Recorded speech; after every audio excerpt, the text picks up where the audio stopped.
Okay, cool. So I have been thinking about how I want to start this conversation for a very long time. As you know, my podcasts are very well structured and stuff. But, but the thing that's been top of mind for me, really, to talk to you about first and foremost is hair. How do you manage this, dude? This is my first time growing my hair out. Oh, this is the first How time? long? Yeah, how long have you had long hair? It's been, I started growing my hair when I was in my first job as a software engineer in 2000. It's been like 2000, when I was 26. Which year was that? I don't know. I was 15 years? 26. Yeah, it's been 15 years. about 15 at years. least, yeah. 15 years. I've not cut them short after that because I like them and also I have them. So Yeah, you carry exactly. this, you carry this as long as you can. Yeah. Because as you grow up, you realize your friends are losing hair, and you feel like, yeah, I'm going to like actually Yeah. carry it as long as I Yeah. can because Yeah. my mom wants to see me Yeah. as who I was Yeah. in my job, like short hair kid. She's like, Yeah. why don't you do that? It's enough. Yeah. You see, now you are doing the new thing. You're Yeah. a solo artist. Just cut your hair. Like, nope. पैसे cut जाएंगे. Yeah. It makes a big difference for you and your stage act. Half, or- yeah. I no, I don't think so. I think people really care about hair. Whoa! We should keep this. We got this for sure. I think we should start something smelling, bro. I told you. Okay, cool. Back with a bang. The hair. Let's talk about bangs. The, Oh, shit. Not bangs. The hair you were saying, no? Yeah, so you're saying, you wanted to, your mom wanted you to cut your hair. Yeah, I don't want to because I like them and I think I'll look better in this. But also I believe that it is also like a great talking point. Yeah. Because as you grow up, people kind of like become like, Get a little boring. good boys, Yeah. whatever, Yeah. Most people actually, my biggest thing is most of my friends are getting bald. Dude, I'm telling you this. We feel sad. We feel sad about our lives all the time. As a race. Yeah. But people who have like full of hair can't say that, man. Yeah. I have my friends who are losing hair and they just look at me. Dude, fuck you. When I complain about you, man, it's summers. I have to take care of it. Yeah. Like, dude, you have them. Yeah, exactly. You have it. It's going on. Yeah. So I don't want to cut it. I want to carry this as long. Yeah. I've asked so many like hair specialists and hairdressers, whoever does work, that what do you think? And there's like, Keep it. you're gonna have 10 more years with this at least. Oh, yeah. So I was like, cool. I think we should have longer, no? I'm going to keep this, man. Let it stay. It's there on Google, it's there on the search. I'm not going to change it, man. I've changed enough in the last 4 or 5 years. I don't want to do this. Yeah, fair. I think that would not be pardonable if this is correct what I'm saying. कि तूने बाल भी काट लिए तूने तेरे को सब कुछ करना सब change करना yeah सब चीज तो I don't want to do that that would be too much for me also Yeah, fair. So I mean, I'm in that same sort of like, I'm obviously many inches behind you at this point. It's been about a year now, 11 months to be exact. So my goal was I'm going to grow it out for a year, which happens next month, and then I'll take a call. At this point, there is a lot of pressure from many female friends to cut my you hair. look roughy what are they No, saying I think they're jealous. they're jealous For me, it changed. Like, so initially it was all like very unkempt and stuff like that. But then it changed for me when I discovered like that you can use products to manage it, right? like So I tried all these Moxie. actually Beauty the female friends only tell you the Exactly. Moxie that's the thing Yeah. that's why brand Everyone's talking plugging. about it, right? But they're it's not really paying good. us but and you talk to anybody Yeah. and it's all done by women in your life. They tell you, dude, take this and use it. You'll be better. Yeah, exactly. So I've started using that. So it's great. Yeah, exactly. So Moxie is making a lot of money, that means. Men are using it. Yeah, And of course. Now women are using it. Now they want people to grow their hair, right? I guess like brands drive the narrative, which is good for us, I guess, as rock and roll fans. Yeah, it's an indie brand, no? Is it? Yeah, it's a homegrown brand. Yeah. So yeah, That's the Mox. That's the expert. shout out to Moxie, man. Shout out to Thanks for Moxie. managing my Thanks hair. for, yeah. Yeah, that's amazing. So, but when did you get into rock and roll then? Like, when did you start listening to rock music? I've always answered this from my college in all the interviews, but I would actually go back to, I did not get into rock and roll or let's say Western music. My music education started as a kid when I was watching, so we were in a joint family in a town called Ambala, Kent. Okay. It's a small town, right? Yeah. So as a middle class family, lower middle class family, you have this BPL, VCR, where you watch films, right? Yeah. So, and you have like these cassette libraries around in the town. Yeah, yeah. And you go there and you pay them like $20 and take one cassette and Per day let rental. let $10 be there as security. Yeah. And then you just nick all these cassettes, right? Yeah. So I would watch all these films, and how it started was my grandmother was a huge, RIP, my dadi, and she was a huge fan of Shami Kapoor. Okay. So the first like cinema I remember is Jungli Professor Kashmir Ki Kali, and his dance and Chahe Koi Yeah. Jungle. So that was Gulbadan, all those songs. That was my music education, and then we were like my family really used to watch films. Okay. So I was sort of like educated like that. Ki, okay, you watch film this, and music, you watch Pyasa, you watch Mother India. You don't understand, you don't like it that much. Yeah. But you watch it. Because everyone's watching it at home. Everybody, Yeah. because there's only one TV, which is like Beltec. Onida se pehle tha jo. Acha. This is like yeah, I'm talking about like some TV from '88. Okay. Which is like sort of black and white. Yeah. And Buttons you hote hain. have to do that. Yeah, okay, this is to the shift, analog to thing. shift the thing. Yeah. So we used to watch movies on that, and then we got a color TV, and that's how I started liking it. But I remember I wanted to learn this song from the movie Bazigar as a kid, and Ye Kali Kali Aankhein, I think. Yeah. And I wanted to learn that song as a kid, and I wanted to dance on it. Okay. I wanted to dance on it in my school function, and I wanted to fucking learn it. And I wanted to sing it also and dance on it also While singing. while singing. And Oh, my wow, teacher was okay, like, that's "Dude, brave. are you nuts? We just played on the cassette." Yeah. I was like, "Okay, fine." Okay. So that's how I got into it, and then Shah Rukh Khan, Dar and Bazigar and all these movies. Then came MTV, right? So we had DD or DD Metro. Yeah. So DD Metro used to, I don't know if you're from a small town there, we used to have that I've never- shitty antenna, right? Yeah, The square antenna thing, and and all you we just used to like have. move that shit. Yeah. Oh, it's catching. So we would have DD Metro, and DD Metro used to have English songs on a Saturday. It was also a cooler one. And then finally, after fighting with my parents, we got the cable, right? And that is when you start watching MTV. And then you see MTV Select Yeah. and this show which was run by Nikhil Chinappa. Nikhil Chinappa was MTV Select, and the after that show, they used to have this letter show where people would send requests, and they would play. Mostly that time Millennium had come out, Backstreet Boys and all of that, right? Yeah. Before that, I only knew My Heart Will Go On as a Okay. song for Titanic, because the movie got released and I watched it. And that is, so the people were requesting songs on that, but the VJ said, I have played Backstreet Boys today. I'm going to play a song which I like. And she played Sweet Child of Mine on MTV at like 5 in the evening. Yeah. And that's when you watch these people and you're like, oh, Yeah. what the hell are they talking about? And that is how it started. And I started then watching. There was Luke After Hours also. Luke Kenny. Yeah. He used to run Luke After Hours on Channel V. We had cooler TV, man, back then. We used to have all sort of shit on TV. Yeah. So that is when you discover Floyd, Oasis, and my first band that I loved, Nirvana. Okay. So Nirvana is your first. Yeah, then the first band that I bought a t-shirt of, I bought the cassette of, and I, like, sort of in college, learned most of their catalog. I used to sing so much of fucking Kurt songs, man. I used to be so cool, dude. Did you ever try playing left-handed? No, I did not. I tried that. And then I got back to, like, you play Ronan Keating. Yeah. And you play all these nice songs, but then you also play Come As You Are and Smells Like Teen Spirit. And that is when you know that, this is the sort of singing I like. Yeah.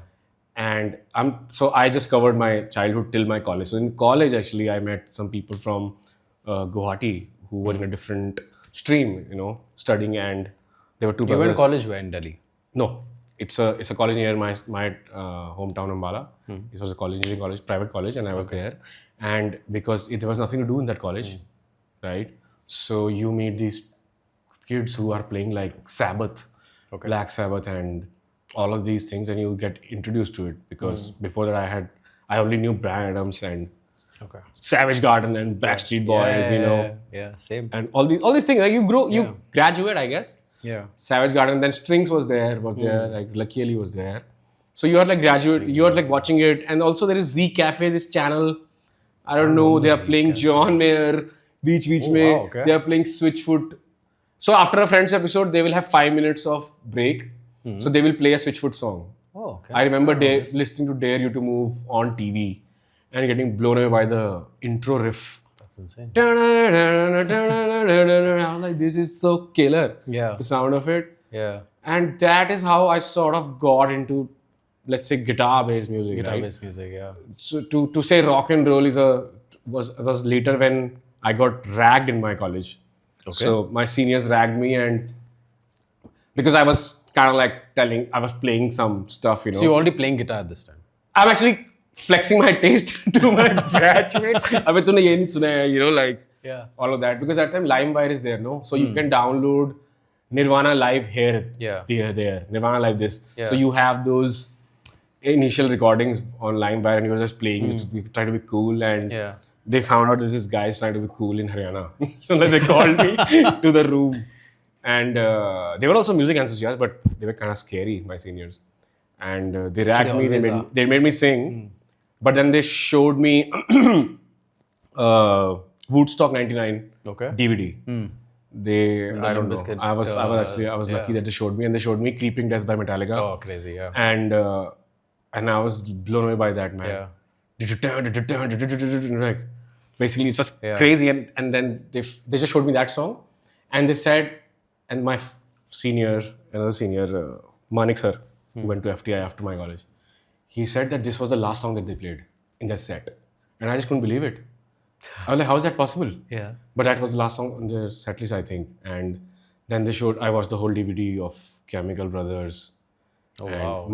Dude, that lineup is insane. That is a crazy on Woodstock. And it's like so badnaam, because it was so badly organized. Yeah. So you have Limp Bizkit, you have RCP with just socks on their, on their material, and it's insane. So I watched that, and I sort of made friends who were into Dylan and all these people, and I started learning. Yeah.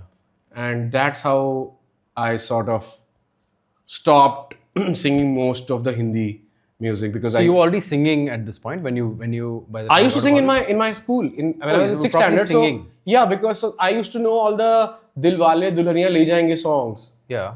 So I used to sing all the Ruk Jao Dil Diwane. I used to do all of that. You were singing well. I don't know that. It's just that there is a culture, whatever activity, and now they need someone all the sections of your batch are there, and the other batch kids are kind of cooler because they have like a boombox or something, and they carry it. Yeah. And they sort of like richer kids.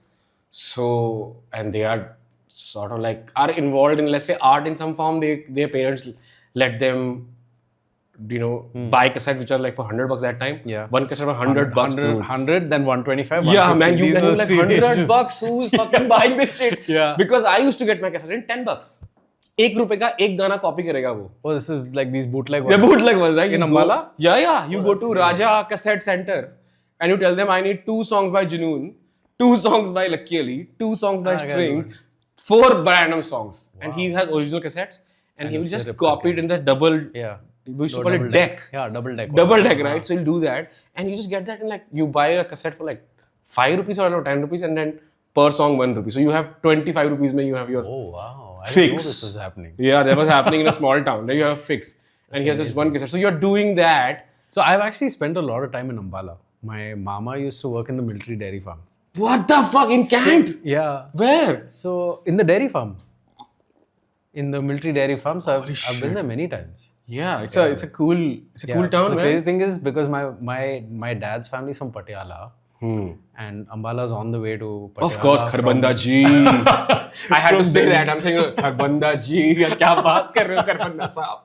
So yeah, so I've actually spent a lot of time in Ambala. I liked it. It was, and also Ambala has such a huge history because the Britishers actually built that town, right? And there is a book depot called English Book Depot, which is like so old. and all these cassette shops. It's like it has some, like Ambala is the sixth biggest junction in the country, you know, like वो फिरंगी लोग full use कर रहे थे, right? Yeah. Right, like that, and it is built like that Cant area, and it was quite good. Yeah. You know, there was a Kharga canteen for the army, if you remember. So they had their own theater. Okay.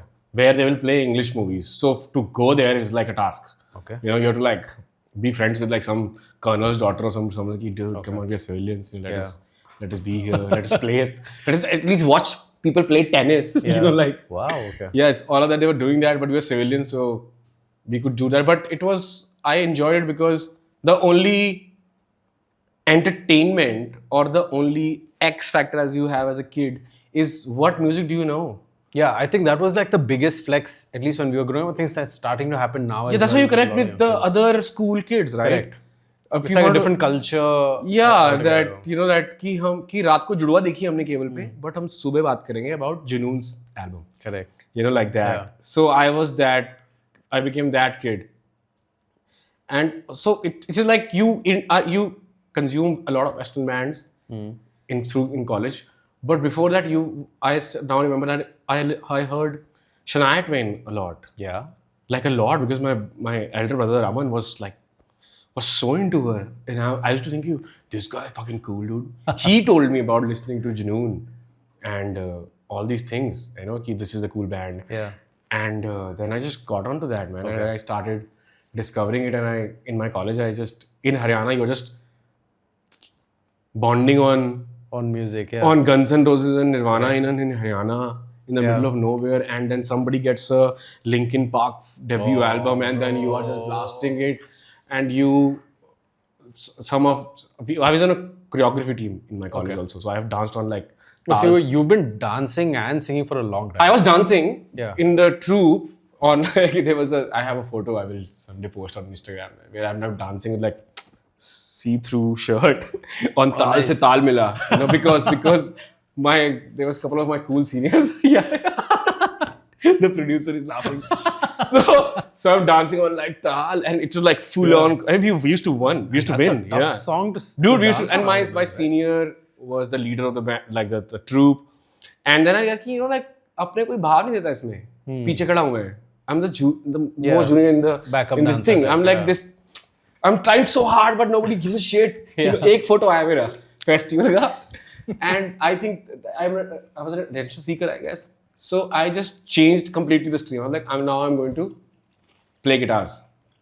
So I went to a teacher who was teaching me Kishore Kumar songs. This was in which year of college? First year of college. First year only. So I went to a festival in LIMT in Hyderabad. Okay. I watched Indian Ocean play there for the first time in 2000. So that was the first gig you ever saw? Yeah, I was like, I did not know about them. Yeah. I went there and there was a DJ playing on one stage and there was Indian Ocean. There were 2 stages? Yeah, man, it was crazy. Oh, wow. And also the people inside in the competition, people were singing all the cool shit. Like they were singing all the pop shit on TV, like, you know, indie pop 90s, they were singing that as bands. It was pretty cool. I was like, oh, you can do that. I like that. And there was somebody singing KK's Aapki Dua. And KK is my first Hindi singer that I, rest in peace, is the best voice that has come out of film music. So I saw that and I saw Indian Ocean and I was like, oh dude, what the hell is this?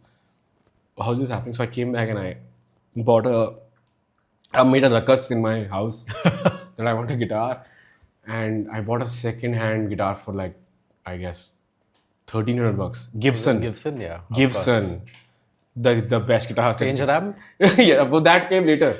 So I bought Gibson and I took some money from my mother, some from my like cousins' parents, and I bought it. And that's how it started in Ambala. And I started going to this guy who was teaching tennis to these army officers. And he wanted to also play guitar, and he was very good with lead playing, and I would play the rhythm with him. I would play the lead, but he was really like into old Bollywood, so I learned a couple of that. But I said, I don't want to learn it. I want to learn like this. So I played him. Never mind. I want to learn this.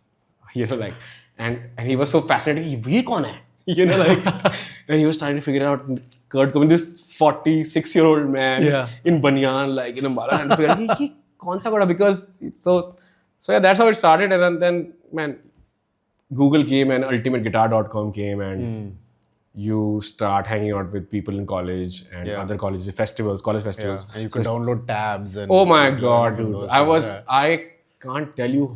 I finished Nirvana, Bryan Adams, Bon Jovi, even Megadeth. They used to play Breadline. Do you know where I was? And then I learned Metallica. I learned so much shit because I wanted to I love the riffs more than anything else.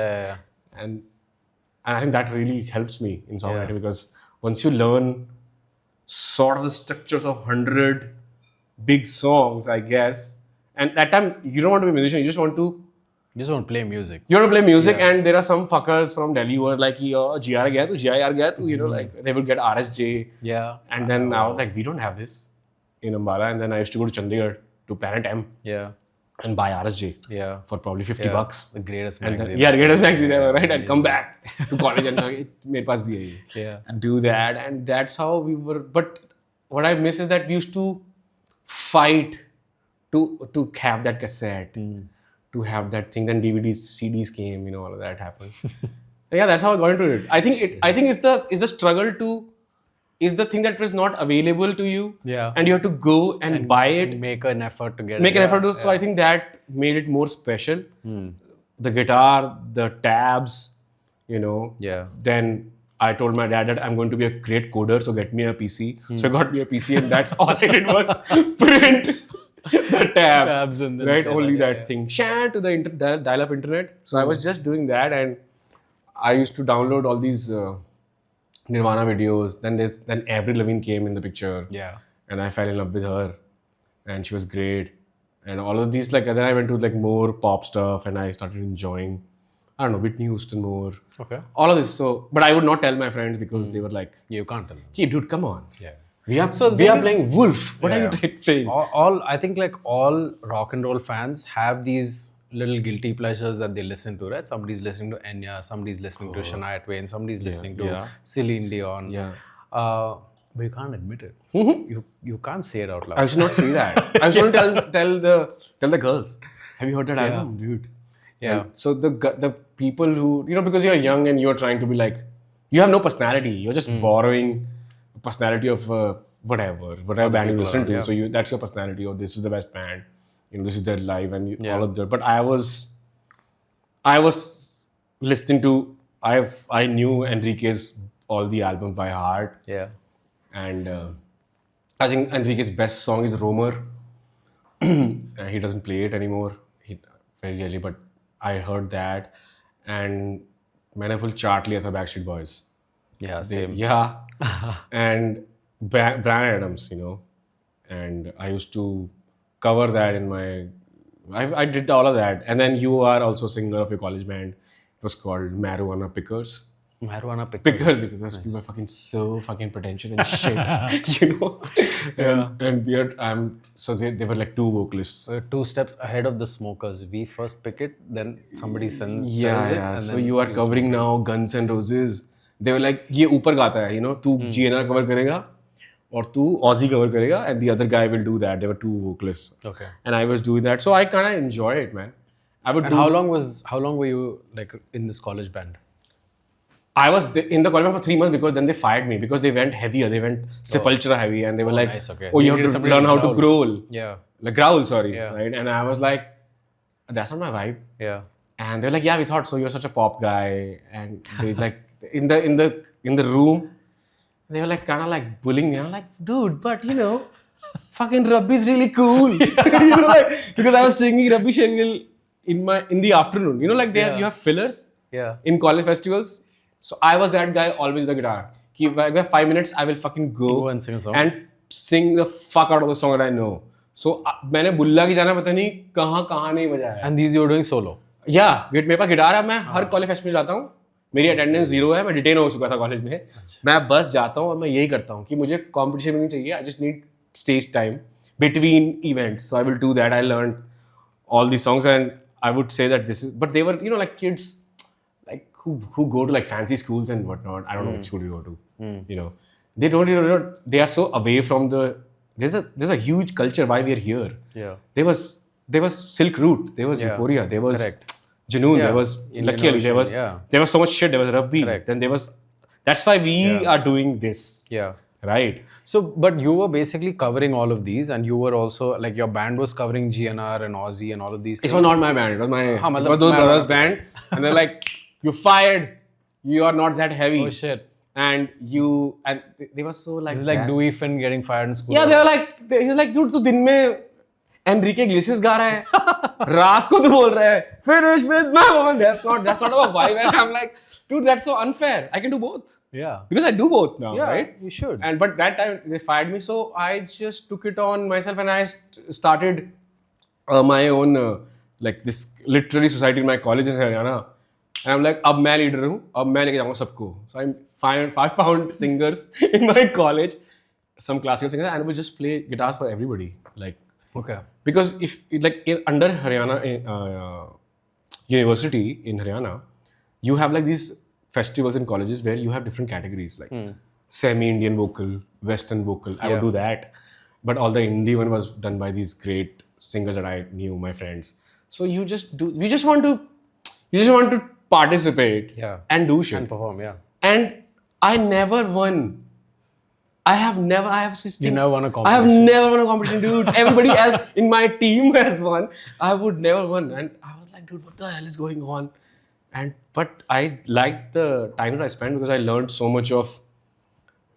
Because somebody's singing a classical song, right? Albela Sajan ga raha hai koi. Balam Sajan, ga raha hai. And so you see, yo, this is also insane. You know? It's not my vibe, but it's fucking insane. Yeah. And koi Mukesh ga raha hai, koi Rafi ga raha hai. So you're basically getting exposed to. Yeah, so I was not music, close like that. I mean, I would not share it with my musician friends because they were kind of assholes. They still are, about music taste and all, Yeah, I guess like people do tend to like my biggest sort of gripe with the rock and metal scene over the years has been that like I feel growing up in that scene, I've seen it get so like broken apart because people are getting very serious about if you are into death metal, you can't listen to thrash metal, man. What are you doing? Yeah. Why, bro? Yeah. They're like, is Metallica even metal, bro? Yeah. Negi, are you serious, bro? It's at max hard rock, man. You're like, bro, we're in Haryana. There is no gate to our college. Relax, Yeah. You are on paid seat. Yeah, exactly. That's crazy. So, but then when did you move from writing, like, when did you move from like doing covers and playing guitars for the singers to actually start writing music? What was the first song you ever wrote, or when was the first song? I wrote the first song. It was called Without You, and nobody has ever heard it. It was in English. Yeah, I wrote that in Ambala. It was 2005. By this time, I can play chords and a little bit of theory, and I was a huge GNR fan, and I loved the camaraderie of that band. And I was like, yeah, I'm going to be this guy. I'm going to like play the guitar and write the songs and get a singer to sing all this shit. And I wrote Without You, and I recorded it on my. You remember that shit thing, white color ka call sasta. center wala. And uska se rakhi, you are playing with it. And I heard the song, and I realized that this is so fake. First of all, I'm singing in an accent. This is Fahiyat, and I'm trying to rip off a white guy. Let's rip off a brown guy, like me, somebody from our place. Yeah. And then I started, that time, these Nepalese band and Pakistani bands were really big. There was a which Nepalese man? I don't remember. When there was a channel, there were weird channels coming, man. TV channel? Yeah, there are 136 channels, which nobody watches, but there are some channels where Nepali rock mein ja raha hai. Like some Bangla rock is on. Like, dude. Bangla rock And Pakistani rock is full on. Yeah, like Pakistani Call rock is at that on. time was properly Call on. is on. Yeah. Okay, Jal is on. Atif Aslam ne Jalpari mein ऐसी तैसी करी हुई है दुनिया की, and everybody is talking about that, and so you watch it, and they all, and then Ali Azmat's Social Circus, so his solo album has come out. Yeah. The movie Pop movie came out. Garaj Baras was in that, right? So you kind of get aligned to that. Actually, I would want to sing this. So then I wrote in 2005. I wrote my first song, which is called Cassettes, which I released with TLT. Cassettes? Yeah, I released TLT. And that song I wrote, I did not tell anybody because I was teaching guitar to kids in Ambala to make money, to go to Delhi to watch GIR and all these things. Oh, nice. Okay. So I would tell them that, so this was my pamphlet. I can teach you guitar in a month. Okay. You have to pay me $1,000. Okay. And I would to teach them all the Wonderwall chords. Yeah. 4, 5, 6, 1. Yeah. And I would play all the songs in front of them in the same 5 chords. And they were like, yeah, we can do that. So I would do that and make money and teach guitars and go to Delhi and watch gigs. Okay. It's crazy. I was doing that and I would not tell anybody because and sometimes I would be alone to go watch it. Go to Delhi. Yeah, to go to Delhi. बस पकड़ो आप 90 रुपए की ticket आएगी 95 की थी उस time पे. You reach अपना कश्मीरी गेट and वहाँ से बस आप सस्ते में जाओ दोबारा बस की वेट करो जाओ साउथ दिल्ली पहुँचो आप फिर वहाँ पे पब थे ना मेज वेज all these places cafe Morrison आप जाओ वेट करो and then sometimes my at that time my girlfriend would join me Okay. She was studying in Delhi around Delhi and I would do that but I wrote that song and I played to my students ki this is a song by another Pakistani band and they bought it man they were like that's nice and I didn't tell them then later I told them when they asked me where you find the song on apniisp.com song.pk apni isp songs.pk so this is that time Yeah. you are ripping off music just because you don't get it so that I would say that inspired me a lot in that because that you can do this in your language whether you are singing in Bangla or in Nepali or in in Hindi and then there was this huge indie pop thing was already happening on TV which we watch Alisha Chenoy Correct. Made in India Shan had released an album. Shan right Tanha Dil Yeah. and what fascinated me was the video quality of that man that how well this is presented Yeah. we can consume it's a story in a video the aesthetic is on point and it presents the art you don't realize as a kid that how much that the music videos of MTV and Channel V have influenced our how we dress up Yeah. how we talk how of the culture of 90s kids is we are like millennials right so I was that and I just realized that I actually want to do this myself Yeah, and music videos have a huge impact in general, right? Like have had back then, they continue to have till today. But yeah, we'll come back to that I think at a later point. I'm okay to understand coming back to again like writing music, right? Like, so one is you said that you wrote an English song and you sang it in an accent. You realize okay, this is very like fake and performative, and so I want to write in my language. And then I'm gonna try writing it. Yeah, so you wrote one song, and then you figured that this works. Yeah, I figured that this is a verse, this is a chorus, and this totally works. So now I'm going to write the second verse and the second chorus, and I'm going to find a fancier inversion to play it because I have now seen Dave Grohl play some inversions on guitar, or you're borrowing stuff from your heroes, right? So I did that, and that was the first I wrote. Then I wrote. Then I went to the job to as an engineer, right? He got a job, so I went to Hyderabad. Oh, you were in Hyderabad? Yeah, Oh, nice. Gachibowli. I started my career in Hyderabad. Oh, really? I was in Gachibowli, dude. Oh, wow. Yeah, I That's was for crazy. 2 months. High-tech city. Yeah, high tech. So I used to come to high tech to get drunk. Because there was only one pub that time. What year was this? 2006. Okay. November. Okay. 2nd November, my ILP started. Gachibowli, but nothing. It was nothing, dude. Yeah. It was like, but now you have money. Yeah. You're paying you. So now you are just having beer and you're going to do, I forget. What is the name of that pub? That wasn't. It was a lifestyle building, bro. There was this pub that in Orbit Mall. No, that is very new. Okay. So there was this pub which was like infamous or famous for like the gay people come here. Oh, so my friends told me that, right? And my Hyderabad friends. And I was like, okay, let's go. And we went there and they are playing like the coolest fucking rock music. It was in the lifestyle building. I forgot the name of the... This is in Begumpet Lifestyle building? Yeah. Yeah, okay. Yeah, lifestyle. Begumpet. At the behind Lifestyle, Yes. right? 10D. 10 Downing Street, right? It was it was named something else pehle. Achha. I'm not sure. Okay, but yeah, 10D is a cool pub. So they're cool Thursdays pub. have karaoke. Yeah, so they're doing that. So now you're every day after your training, Yeah. in your office, you're just changing and you're fucking going to Begumpet Yeah. to drink and listen to cool music. Yeah, fair. And that is where I realized that I had my guitar with me and I was just writing pieces of music and I wrote more and more music. Yeah. And I never wanted to sing it. I was looking for a singer all the time. Okay. Yeah. But you knew you could sing at this point. And- Yeah. Yeah, You knew you could sing at this point. Yeah, You knew you could sing at this point. yeah. dude, I'm an accidental singer.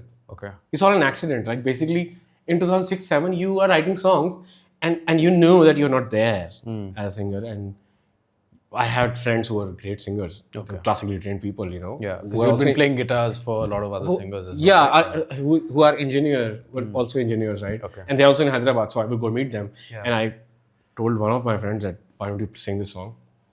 And he sang. It was fine, but it was too polished. I don't know how to. Yeah. It was very, very proper. You can't use that. इतने सुर क्यों लगा? Yeah. You know, like I mean, it was great, but I was like, this is not the andaz, this is not the attitude that I have for how I have recorded. So I did that. Then I tried to find another singer. I did that, and then I was at a party and I was singing my songs. I still have that recording from 2006, and my friend said, "Ki bhai, stop looking for your singer." My dad also told me, "Stop looking for it. If you wanna be like this, then just do it yourself." Yeah. And that is I decided I'm going to sing all my songs. Okay. From that time. Before that, I was not going to sing it. I was always looking for somebody to else sing to do it. you know, because you know where you are in your skill. Yeah. But then you also then learn in the process that it is just not the skill. It is a vibe that the singer brings. It is the attitude of it. Not all the famous singers are like the greatest singers of all time. Greatest singers, yeah. Be a great performer. Great performer, yeah, exactly. How do you perform your own song? Yeah. And that is how it actually started. I started, but I was very slow in the beginning. Okay. I would write like 3 songs in a year because I was a job. Then I shifted to Delhi. So that is where your education starts of what it means to because you clearly, because you know, once they started doing all these family shit, hum saath hain, Yeah. chocolate, lime juice, ice cream, toffee, you know, all that, and you're like, dude, they're like, now this is mocking the janta, right? Yeah. There were films and they started making these films, and then the Kejo films happened with all the guy Party crying, music, girl, yeah. great. Like Dil To Pagal is a great film, great music, right? Yeah. But after that, I sort of like had this disdain for popular films, I guess, and then you start doing your own stuff, and then you come to Delhi, and Delhi has so many bands. You know, Indian Ocean, there is Euphoria. Euphoria is Delhi based? Yeah. Okay. It was Delhi based, through and through, and then there are like other bands, man. There was Parikrama was there. Parikrama was there, of course, and the first band I watched with their original video was Half Step Down. Half Step Down. Yeah. Superfuzz was also Delhi. Superfuzz was also there. Superfuzz was the coolest. Yeah, 100%. Fucking man, dude. Come on. 100%, yeah. वो आते थे, the guy never used to talk on the stage. He used to play like 9 minutes of material and go. Covering his eyes. Yeah. So that was that, and you're watching that, and dude, you know, like I watched this guy called Sajid Iqbal and the Lost Boys, Okay. and in Hard Rock Cafe Delhi, and I think the Lost Boys, some of them actually formed Advaita after that, if I'm not wrong. Okay. You can correct me in the comments. Advaita is crazy. Yeah, and the Lost Boys sort of. I watched that. He had a song called Meera. Okay. Yeah, I think he became an editor after that. Okay. They don't know me, but I just remember all of that because you are in a small town all your life, and you don't have the resources to actually consume culture how you want to. And now you have a job, Yeah.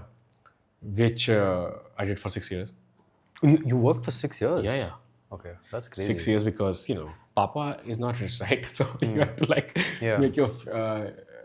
But all this while you were writing music, playing music. I was all this time I was just working towards.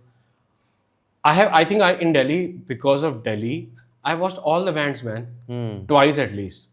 That time Junkyard Group just blew up. 11/11, right? Their album. Yeah. I would loved it. Indus Kid was there. Indus Kid is amazing. Avial was there, dude. I have watched Avial at Blue Frog Delhi, where it is fucking packed, and I've gone from my office. Yeah. And the ticket line is like Wow. till outside. That's amazing. So I've gotten my office This is colleagues. a band saying in Malayalam. Malayalam Delhi. And भाई मरौली में बाहर तक line लगी हुई है and ticket कितने का है 800 रुपए का टिकट है $800 because you'll get 2 beers in that. Okay. But फिर भी that's फिर भी a lot, 800 yeah. रुपए dude. Yeah. And my colleagues like bro 800 रुपए का टिकट क्यों है इसका? And I'm like तू चल तो सही.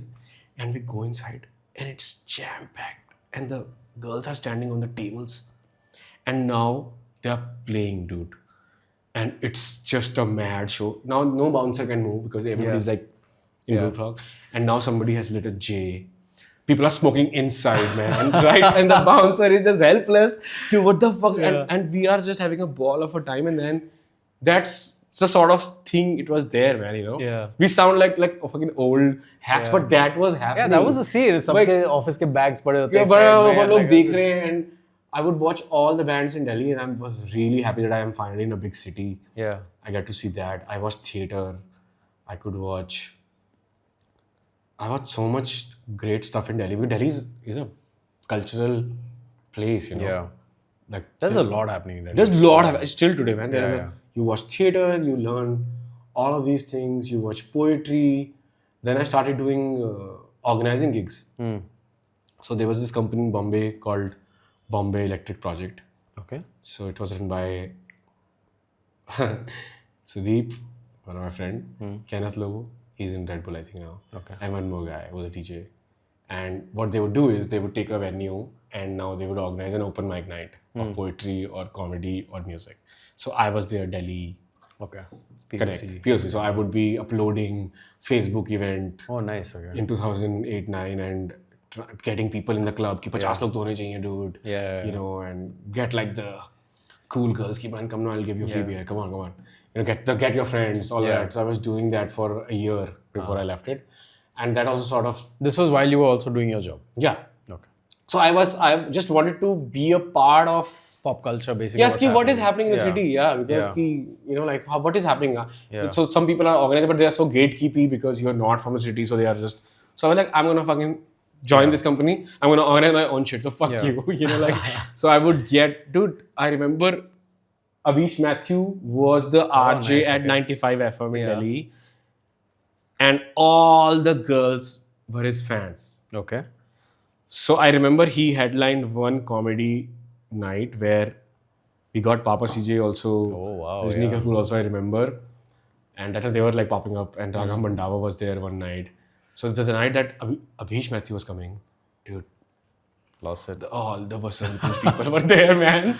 That's crazy. So basically, you went to Delhi, you went to Hyderabad, and then you went to Delhi, and you were organizing all of these events and running the charter for Bombay Electric Project in Delhi, and doing all of these events. And this is how you sort of built up connects. Like I honestly did not build up that many connects. Okay. My idea was just to be a part of where somebody will come and sing their shitty song. You know, because I also Just went. wanted to be in the live. Yeah, just wanted to see, like they were like horrible poetry Yeah. being done, Yeah. and people are like hooting, like you have to like calm them down. Yeah. आप light लगा रहे हो आके show से पहले चप्पल में घूम रहे हो आप. Yeah. You know, and the club owner, it was Cafe Oz in GK that time. Yeah. The club And owner- you weren't performing. I did couple of nights. It was fun to night. Otherwise, I was And just like your original music? yeah. Okay. I played all these songs, you know, before I was in a band, and I was doing that. And you're just like, you just want to be part of this little thing, you know. I did not think that it would mean that you would connect to people or you would make contacts. It's just that you know, and these people are telling you, my bosses in Bombay, right, that you need to go out and watch gig every night, Raman. So I went and watched fucking Sharon Funk, anybody who's in town. Crazy. And I'm just watching because ticket hi 500 rupees ka hai. Yeah. And of course there are like fan circuits, and I'm just like, That's crazy. fine. But you know, we're gonna break now to get some starters in, and we're gonna come back and more pick this beer? up. Yeah, let's get more beers as well. So let's break for some starters, and we'll pick up from there. Okay, cool.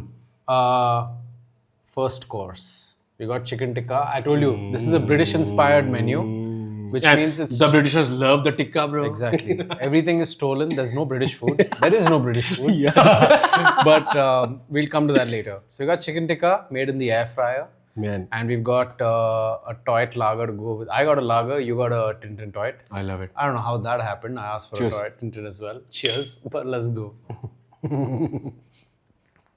Are you giving shit to your team, man? No, I was wondering how that happened. I love lager. I actually prefer lager to a Tintin. So it worked out well for me. Nice. I love Toit also. I've got here so many times. Toit is amazing, no? Yeah, actually the Bangalore pub culture is amazing, I think. Yeah. I So think you like Toit? What are the sort of pubs? Bob. Let's actually eat. Let's talk. Bob's. Bob's, Bob's amazing. Their thing is amazing. Like Yeah. I think I think it's different here only. The pub culture is very different In Bangalore, right? in Bangalore than anybody else. I think any place else. I think like that. You know, and I love beer, man. So I love beer too, man. You I'm know. so glad we're doing this in the summer. So we all get some beer. The advantage of Bangalore weather is you can drink beer anytime. Actually, you can drink beer anytime, anywhere. it's so funny. I once was meeting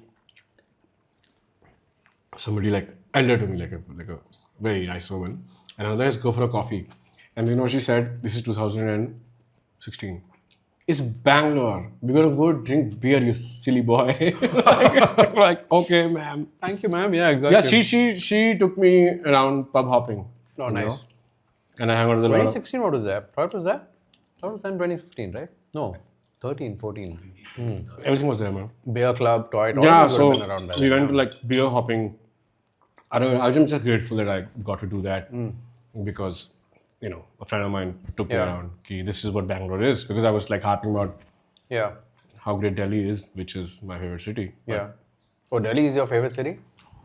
I have like because as a younger human being, you come to a big city For the first time, for the first time, and my attachment to Delhi is because how it educated me. You know, I'm like you are in your small town, you go to engineering college, you do your music thing, but you are still chasing your family's dream, right? Everybody wants you to be an engineer, Correct. and then do an MBA. Yeah. You know, sit for exams and go follow CAT or GMAT or whatever they want, right? And they also let it slide that you are playing music and you are doing this because they think, yeah, thak jayega, chala jayega, you know. But Delhi did not let that happen, man. There was always a scene. Because you were actively in the scene, right? You were going out to gigs, you were organizing shows. I still do that. I wanted that key. It is not going to, if you, like, as I said, it was a small town people, you have to go and get the art cassette. You had to make an effort. Make an effort. Yeah. So I think that sort of really survived. So I knew that even in Delhi, I want to do the gigs, but I also want to organize some of them, you know, and have a party every Wednesday, every Friday. So I did that. So that really educated me that how this works. Then I became friends with like theater groups. You know, they were also coming up. Some people who are now, some of them are influencers, like big influencers, right? Okay. And they were doing like this Quentin Tarantino's version of some Indian household thing, you know. So you do watch these plays in Delhi and you're like, oh, that's fucking cool. You know, people are doing that. And so your attachment to the city becomes like your mentor, you know, because, and it has always been that. I became an artist in Delhi. I learned about art because of film festivals and music festivals and you know, you can get different bands that you watched. And and every band has to, dude, you have to really go and play Delhi and Bombay and Bangalore to do anything, honestly, in this country. If you're an independent act, they are like these primary places to play. Yeah, for sure. These 3-4 cities, right? You have to play that, you have to have an audience there. So that was a plus point. So I love that. Yeah, I think for me as well, as Bangalorean as I am, the 4 years I spent 4 years in Gurgaon. Those 4 years really changed my opinion and approach to Delhi. Like my family used to take my mom used to take us to Delhi in the summer holidays every year for 2 to 3 weeks. But we were going to West Delhi. Okay, I was spending all of my time between Punjabi Bagh, Kirti Nagar, Paschim Vihar, and Moti Nagar. Nice. That's where all of my family is based, right? So that was my opinion of Delhi. Now, when you compare that to Bangalore in general, they're worlds apart. Yeah. I had never experienced South Delhi. Yeah. So I didn't know that this part of Delhi even existed. So my opinion of Delhi was all of Delhi is this only. So then when I first went to Delhi, first time I went to Delhi on my own, and I went to South Delhi, and I was like, oh shit, my whole life has been a lie. Like Delhi is awesome. Yeah. It's different. Yeah. It's I understand what you mean. Like when I was shifting to Delhi for my job, Yeah. and I had no idea what South Delhi is, what any Delhi is, everything. Yeah, is Delhi is central. Delhi, yeah. Delhi is Delhi, bro. Yeah. My dad said just go live in South Delhi, you know, because you're interested in music, you're interested in this and that. And I'm just so surprised at how does this guy know Yeah. what's happening, dude? You How know? did you know? Because so he was in the union, Okay. right? So they would travel for meetings and stuff. So he was like completely well traveled in India. Okay. So he just knew, and also he knew his son that you're gonna party and you're gonna Yeah. drink and you're gonna do stuff and Yeah. you wanted this, you know, do this guitar shit, you know. Yeah. So you stay there and you find a house there. Yeah. My office was in Noida, but I was staying in Lajpat Nagar Oh, wow. Okay. for the longest time. Yeah. Obviously, this was no metro at that time, right? No, Yeah. there was metro at that time. No, there was no matter. It's मेरे सामने बनी है. अच्छा. D&D अपने सामने बना है. Oh, You know, shit, हम तो shit. कालिंदी Every क्रूज रहे थे bro. हर रोज सुबह मैंने ब्लू लाइन बसेस में ट्रैवल किया भर भर के. Man. And but you always know that you're going to get back to your house Yeah. And play music. in Lajpat Nagar, play music, or Go to take an auto, go to Saket, go to Haj Khas, go to all these places, Yeah. go to South X and watch whatever you want, and you can drink beer. Yeah. You know it, and especially if you go to on a Monday to Wednesday, it's always +1 dude till 8:30. So you land there after your office at 5:30. You wait and then you go and you order like 16 beers. Yeah. You know, like 4 people, 5 people, 32 beers on the thing, and you're just drinking it. That's So amazing. I love that. Yeah. So you started like, so you were telling me that you had written a few songs and at this time you were like going out to all of these gigs and stuff like that. So how did then you transition from writing all of this music to then actually performing it? Then the band happened and then all of that. How did that sort of? I was sort of recording these songs in Chandigarh because I found a cheaper Okay. studio. So you used to go from Delhi to Yeah, every weekend. That was my life. Every weekend. That was my life with my band. Till the time I left my job, yeah, I was doing that. So I did that. We all got together and then we recorded that. But then we shifted to Delhi in 2012 after I left my job. And So you quit your job in 2012. yeah. At this time, were you making enough money, or it was like we'll figure out No, how no, to no, make money? no. I was not making. We were not making any money from music, but you know, I was like, because there was a promotion due, I think, Okay. and I was like, oh, man, they're gonna pay me more money. I'm gonna get a credit card, and I'm gonna just not do anything about it. Yeah. You know, and I left it, and then we were in Delhi, and that is how it really began. You start to live there, but you're like broke as hell, but you're trying to do that, and then the first album came in 16, the second came in 18, and I don't even remember what happened in those 4 years. You know, you just Yeah, like a it blur. was just like a lightning captured in a bottle, and it's just like out there playing because you're struggling for so many years to do that, and that happened. It was so quick. Yeah. All I remember is like 16 and then COVID. Okay. It was just like you're on the road, you're just playing music and you don't even know what's happening. You're just playing music and you are finally making some money and you can finally relax Yeah. as a musician. And finally you can see through what is happening and where do you want to be. And yeah, that's how it worked, man. Okay. So you did 2 albums with the band. You 4 years you were traveling, doing all of these things, and then you moved on to your solo career. Yeah. But your writing has also from the music that I listened to of the band to your own music. How did you go from what you were doing earlier from a lyrical perspective to where you are today? Is the sort of question I wanna talk about. I think when you start writing, you write about, let's say, universal cliches. Yeah. You know, because that's what you know. Yeah. That's how much you've read. So I did that, and after releasing like a couple of songs, you just realize that, you know, you need more juice inside you. You need to expose yourself to more and more lyric writing. So I would read a lot of lyrics by Ludhianvi, you know, Sahir Janvi or Gulzar or Mazhar Sultanpuri, you know, Naushad, Yeah. you know, old stuff. So I would figure out, okay, what silsila ke gaane kaise hain, you know, from behind, like, because I told you right in the beginning that the music education started from the movies of the 70s and 80s, right? Hindi movies especially. Yeah. So you like that. So I decided that I would actually read what they wrote completely, like in the song. So I did that exercise, and then a lot of people gifted me, I think, Rahat Indori's poetry. They said you should start here, because I was telling my friends who I thought were educated and knew more, who went to like liberal arts colleges. Right. So I asked them, this is what I want to Not do. engineering, yeah. Not engineering. I do not speak to anybody. Any engineer after my engineering. Fuck you guys. I'm going to talk to people who are going to humanities and stuff. And so they told me about this. So I discovered Mr. Indori, and I read everybody's, even Javed Akhtar's Work, yeah. work.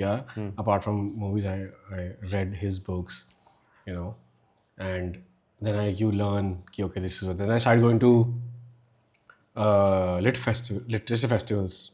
I watched one that actually was really good. Was Javed Akhtar was interviewing Gulzar Saab, Okay. right? And it was great. I think that was my favorite lit fest in Jaipur. Wow, I'm sure this video should be there somewhere. No, there on was like YouTube, this right? Hopefully it open. sounds amazing. It's like winters, and there is nice sun, and you're drinking Kingfisher Ultra, and you are watching that, and everybody's mind is blown. And one of the other sessions I watched where Javed Akhtar was reading Kafi Azmi, his father-in-law's poetry, Yeah. and he's explaining that. So I would start doing that. And it was not to So you write. were exploring Urdu Yeah, it was not to poetry. write because I like their andaz. You can say so much in like 2 lines. Yeah. I don't know the semantics. I don't know how to read Urdu, but it's just that now there are so many resources online, thanks to Rekhta. Rekhta.org, the website. Okay. It came, and you can now just. So I wanted to do that, and like for example, I have a song called Darmiyani Ungli Chronicles, right? Yeah. That literally means middle finger, right? So to get Darmiyan means middle. the Okay, I didn't know. Darmiyani Ungli. So I wanted to write song for the haters, right? This is on second album, my Chalte Pur Se. So it's my intro song. Right. So now you are googling it, Yeah. and it I don't tell you, I have read this much, I know this. No, I don't.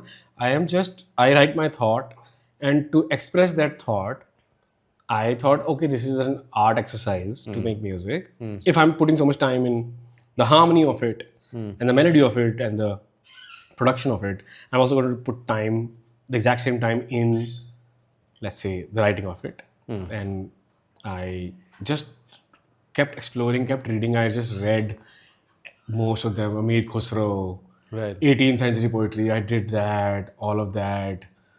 And I kept reading with no goal. It's just, I was reading. But it just, then you imbibe it over a period of like 3, 4, 5 years. And now I don't read it that much. Yeah. But this was your sort of entry point into Urdu poetry and writing. Yeah, because I think we are blessed with so many languages in the country, right? Yeah, for sure. Like, and the city of Delhi has so much history. Mughals came, then the Britishers came, and the poets, who was the patron of what, all these Nawabs, and they have like insane things. So there's a book I read by Khushwant Singh called Delhi, where he goes back in time and comes back, all of that. So I read all Delhi books. Okay. Like so you're really deep into. I told you I love the city. I read so much about it, and I read so much about the city, and I kind of fell in love with the language. But it was not to rut to it. It's just, I just think that I exposed this much. It imbibed, it just comes to you. Yeah. So now I know if I want to write it, what I want to write a thought, and you write it, and you want to like people say that it has to be a simple thing. And I agree. Yeah, it can be. Yeah. But not all the songs. Yeah, it doesn't have to always be. या अगर 10 गाने लिख रहा हूँ मैं 5 में बकचोदी करूँगा. I will do it. Yeah. Like जान पूछ कर. Yeah. I will do that. Yeah. And I started doing it because for me, making music is still an experimental exercise. Yeah, fair. Where what can you get away with? Yeah. you know, What will people enjoy? what do people enjoy, and somebody like, but this is not the word, you know, like, but तेरे को समझ में आ गया ना, Yeah. melody तो सही है ना भाई, तू गा रहा है ना, इतना गा रहा है, Yeah. you know, like I'm not like doing that, so I did that, and it sort of became a habit. So I keep buying books, which like I read a book which is like compiled by the owner, like the founder of Rehearsal. Okay. Sadaf Saraf, I think his name is, if I'm not wrong. It's called Wayward Verses. Okay. So it is just like the most out there sexual poetry, Okay. you know, In Urdu. in Urdu. Okay. Where the girl is also talking to the guy, ki dude, apna affair ho gaya, main ja rahi hu, meri shaadi ho gayi. Yeah. So it's all there. Oh, so it's it like was that. happening in our. So those he has days. compiled that book. It's a beautiful book. It has like the funniest. Oh. Yeah. So it's like there are poetry like that, and then he's talking about how this poet, the poet is shitting on other poets. This poet is sleeping with this guy Okay. in the poetry. You know, that is in the book. You should read it. It's beautiful. So you realize that, oh, there was a culture that was happening. So now more than learning Urdu like that or stuff like that, you started learning culture कि ये क्या कर रहे थे भाई? सब मजे कर रहे थे। ये मजे कर रहे हैं, हम भी जो मजे कर रहे हैं, जो अब हम इंस्टाग्राम पे करते हैं मजे, Yeah. you know, बकवास करते हैं, you know, like, और comedians जेल जाते हैं, all that shit. पहले भी हुआ था, you know, like with like more, and so I did that. So now that's what I like about it, that it is not to learn the language as per se, but language has become a tool, and the collection of the shairi and the poetry. For me, you know, and please forgive me if I'm wrong about stuff in the book, but I tried it because उसमें explanation है, उर्दू में लिखा हुआ है, हिंदी में लिखा हुआ है, इंग्लिश में लिखा हुआ है, so you understand it. So you try and understand. Yeah, so you do that. So I keep on a lookout for these things.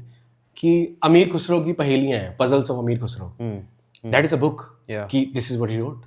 Yeah. Birbal ने क्या किया? All of that. So you read that. So you just want to, and then the other thing that happened to me 2 years ago. Then I want to read only Hindi legends. So I read writers from UP, you know, like Raag Darbari. Okay. You know, Yeah. Raag Darbari is a book which is a satire. It was released in 1970s. It's an award-winning book. It sort of talks about the corruption in the system of a gaon that is next to a city, and how the school is run, and who is getting what. It's so funny, that book. So I had to like train my brain to read Hindi because it's so slow. Because It's in like Devanagari script as well. like proper Hindi, right? And then you read Prem Chand. Yeah. You know, you read Prem Chand Gaban, you read Bade Bhai Sahab, all of these you read. But you realize that आपकी Hindi reading speed इतनी slow है. So it would take me 2 months to get through like 50, 60 pages. It must be frustrating also, right? Because you can understand it like You're reading so slow. Yeah, but you read it so slow. And you are also telling yourself कि dude, what kind of a Hindustani are you? अब से ये पढ़ी नहीं जा रही है. Yeah. क्योंकि 8th के बाद तो पढ़ी नहीं हिंदी. Yeah. 10th के बाद, sorry. 10th के बाद नहीं है ना? वहाँ पे पढ़ा था हमने Sarojini Naidu and Ramdhari Singh Dinkar. So I was so interested in that कि वो कहानी भी सही है भाई. प्रेमचंद पढ़ा हुआ, उसके बाद हम साइंस में चले गए. अब IIT जाओ भाई, सब IIT जाओ. You know, like, इंजीनियरिंग करो, वही लाइफ है, MBA करो और fuck off. अब जाके टूथपेस्ट हैदराबाद जाओ और टूथपेस्ट जाके या तो कोड कर ले, right? So but I had always had inclination because of, as I always said that, but जो आर्ट है, मतलब मेरे घर में थी. माय दादू used to read Chandrakanta, Mahabharat, all these. Their books, they're like fat books, which I also try to read. Yeah. And there was a Hindi newspaper, an English newspaper, and my dad would make sure that I read both. Yeah. कि वो अजरुद्दीन खेल रहा था, उसके Hindi sports में लिखा है कि कलाइयों का प्रयोग किया, उसमें लिखा हुआ है कलाइयों का प्रयोग किया, you know, like all of that shit. आजकल तो सब हरियाणवी में देख रहे हैं, commentary Bhojpuri It's always funny. It's the Haryanvi commentary is the funniest. The Haryanvi Bane is the best character on internet, dude. Oh, I've not seen this. Dude, so this is amazing. There's a French Dhurandhar also. Oh wow. I think I sent the account to Dhurandhar. Yeah, because my manager is learning French, so I was like, you should check this out. This is the best way to learn French. This Sadarji is like doing this thing. It's very funny. So you do that, and so it's like little things, but I never lost touch with this desi side of, I think, the language. Yeah. Which I felt that was missing. And how are you reading all these Urdu poetries and everything? This is all in English, basically. No. In English script or Hindi script? Hindi script, basically. Okay. So after a while, you force I had to force myself to read all of this. Yeah. And then you get a little better. Okay. You don't get that frustrated, like because आपको पता है कि like today if you give somebody Shakespeare का original, the kid will like, bro, fuck off. Yeah. Give me the school version. Because it's hard. All good. I think all good art is a little. It is there. Yeah. It takes a little bit of time. You can't just wake up and play Hendrix, right? Correct. You have to fucking learn. You have to grow up. You have to get in there. You have to get there, right? So it's the same thing with reading. Yeah. You can read all the simple stuff. You can watch all the shit films, but to watch a Stanley Kubrick movie or a Hitchcock or like a Truffaut movie or whoever. Yeah. You have to like same with books, right? I'm bad at reading. Okay. My friends, I'm blessed with my friends who are fucking voracious readers. Okay. And they keep sharing with you. Yeah, I mean, they try. They try, but they read such good books, which are like real, like thick, nice, sensible literature, which most people don't read. Like I want to read simpler stuff, but I would find a way to keep what is good for me. Right. So autobiography. So with all of this happening over the years, that's how it sort of culminated in your current lyric writing. Absolutely. But the sonic then, how did that sonic happen? Is this something that you already wanted to explore, or is this something that happened after you leaving the band and you sort of going off on your own? Did you already have this idea of, okay, this is the sort of different sonic identity I want to build, or is this something that happened? And also like, what is your writing process? Do you do melody first or lyric first? So I do melody first, but I do riff first. Riff before melody. So what happened? So you start writing with guitar. Yeah, that's my primary instrument. That's the tool. That is my gateway to music. So, and it has always been. I just wanted to basically upgrade myself, let's say. And it was 2018-19, and we were like heavily touring, dude. It was like fucking 18 shows in a month and stuff like that. What? Dude, I have played like 24 shows in a month or some shit like that. Yeah, it's like you are. Monday छोड़ के बाकी सब दिन shows. हाँ भाई.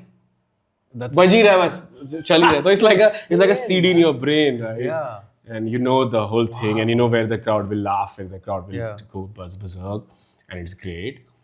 Everything is great, but so this is what happened. Like when you get what you were looking for, let's say, all I wanted to do all my life was to play for 500 people in a club. Yeah. Because that's what I saw fucking 10 years ago. Right? Yeah. कि इतने लोग चाहिए होते हैं, उसमें पैसा मिल जाते हैं. And I don't come from a rich family, so nobody has told you to become like fucking this filthy rich guy, right? You just told me, bro, just live your life like how we lived. So as long as there's food on the table. Yeah, it's the same thing. Yeah. Rent hai, Wi-Fi hai, great coffee, good booze sometimes. Yeah. Great, I can live that. So you live with that,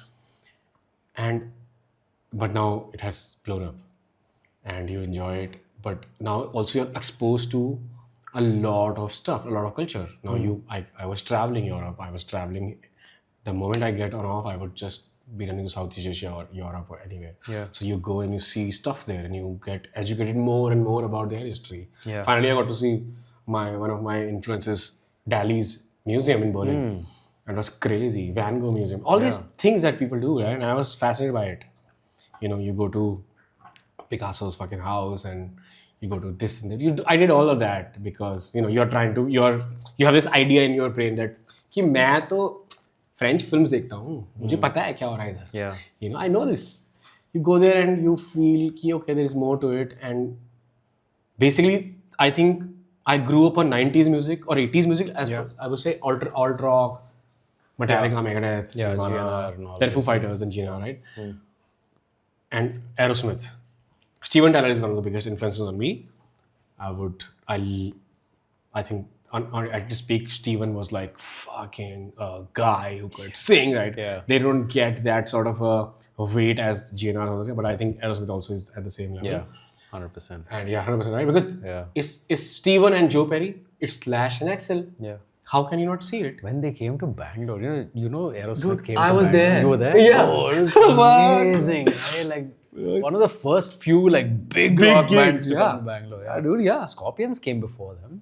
But you were saying. Yeah, so So you actually now you start watching these documentaries, and I start reading these biographies of all these musicians, like Ozzy, Slash, Keith Richards, and all these people, and then they are referring to this older music. Yeah. Keith is talking about Muddy Waters all the time. Slash is talking about Joe Perry and fucking Muddy Waters all the time in this book, and you're doing that. And then I read Oasis. So there's a great book on Oasis of their 2 years of rise, which is from 1994 to 1996. Okay. Which is this guy just follows them, and the book is about that, just 3 years, and where Noel is talking about their influence. So you go back to the Beatles and the Stones, and Hendrix and B.B. King and Albert King, which was not my vibe before that, right? Yeah, your vibe was alt rock, right? it was alt rock. Yeah, little grunge. Grunge, that's easy shit, man. Yeah. Who wants to play 12 bar? Yeah. Why would you play 12 bar? I can write a song on 5 chords, 4 chords, get away with it. So I would. But then in 2019, I heard Bold as Love, Access Bold as Love for the first time properly. You have heard Hendrix, he's a great, but you don't delve into it because you are busy with 90s music, right? वो सबकी playlist में बूढ़ू child आ जाएगा एक बारी बस absolutely. Yeah, That's it. That's your knowledge. You know the name. yeah, You don't talk shit about it. You just know the name. Yeah. You don't know what it means. yeah, But when you read your heroes' books, then you realize it. There's something, maybe something I have missed, And then you go back to really listen to them. Yeah. These albums with low fidelity and whatever people call it. But I was fascinated by it, and then I thought that I will also fucking play and sing together. yeah, Basically. And then you see what John Mayer has done in Try, the album that came out before Continuum. yeah, Right? And Continuum is one of the best albums recorded in the last 30 years, man. yeah, for sure. By the artistry in it, the engineering of the album, how it sounds. It's just the perfect shit, man. Yeah. Uske baad, I think now Olivia Dean's album, the new one. Okay, I haven't heard it, but It's I'm gonna fucking check great. it out. Yeah, Like it covers, you have to check everything. Great artistry, great writing, great thing, but also engineering is so great, right? So I realized that, and you watch all of this, and you go to Stevie Ray Vaughan, and you just go like, dude, okay, now I will do this. Yeah. And I started learning it, and that completely changes your direction as an artist, as a songwriter. yeah, So I started learning it, and I started writing music, what I was learning, and I kept rejecting it for 3 years. your own music. Yeah, on music. Yeah, I will not do this. I will get to a point where I'm convinced about it. Yeah. And not only that, music changes your lyric writing. What I found was what I was reading matched so well with what I was now playing. Yeah. And this was all happening while you were touring with the band. Yeah. So now you're trying to steal time from touring, because now you're like, I know how to do that. But I can do that in my sleep. Right. You can do your songs and performing those songs. Doing it night after night. But now you have been bit by this analog bullshit. You want to get deep into which we call like old people talk, analog shit, and now you don't want to play with a click. Now you don't want to play with the sample, bro. And playing with sample is completely fine. I'm not against it. It's just that now I want to see what my time is. Yeah. How do you play with 4 people? What your time is? Yeah. Can you play 90 minutes without a click? Yeah. I'm going to play it tomorrow. I've been playing it for the last 3 years. And that become like how good is your foot in time. Yeah. Like all these pedestrian things which we don't talk about, but I focused on that because I saw these people and their albums. And then I just wanted to learn. I wanted to have that, man. I wanted to have Steven Tyler and Joe Perry in me. Like a Slash and Axl Rose in me. Jimmy Page and in me. Yeah, fair. All of these people. Yeah. And I know I sound like I'm out of my depth, but that's no, man. That's what I liked. So I'll tell you when as you're speaking, right? This was my dream as well. Like the difference is that you're living it. I was working a corporate job. Yeah, so it's just not that you don't just like, and I've always liked the guitar player more Same. in the band. Yeah. Always. Yeah. And that's why you never wanted to be the vocalist. absolutely.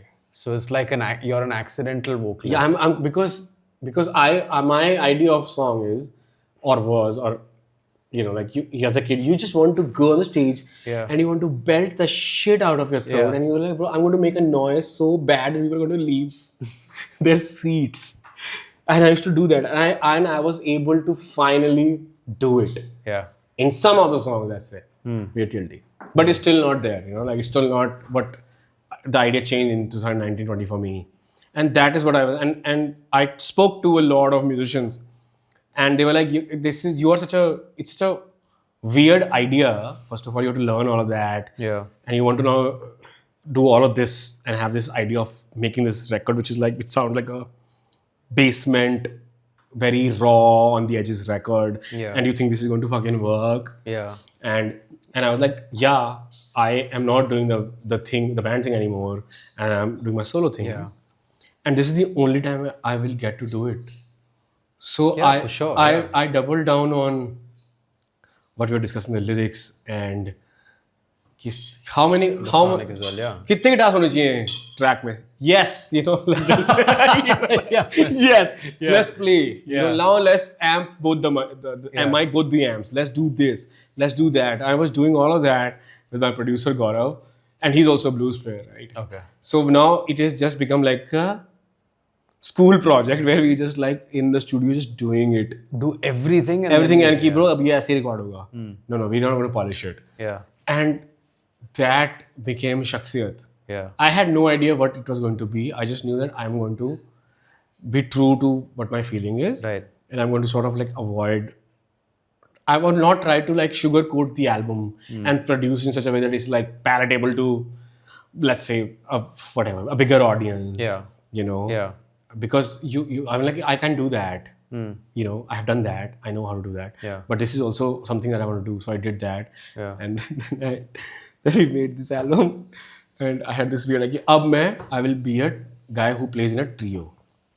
Okay. I'll play the guitars. You'll play the bass. And I'm doing that. And I sucked for 2 years, man. With the trio. Yeah, because... You needed one more guitar. No. Then what was that? What your idea of playing is that you practice, you go, because your standards, basically, like the problem with every artist is that, our problem is that we have this taste, but the execution is here. So the drive is actually to try to fucking make them, and that is the problem that we have all the time. Yeah. But I had this, the idea was not this. Yeah.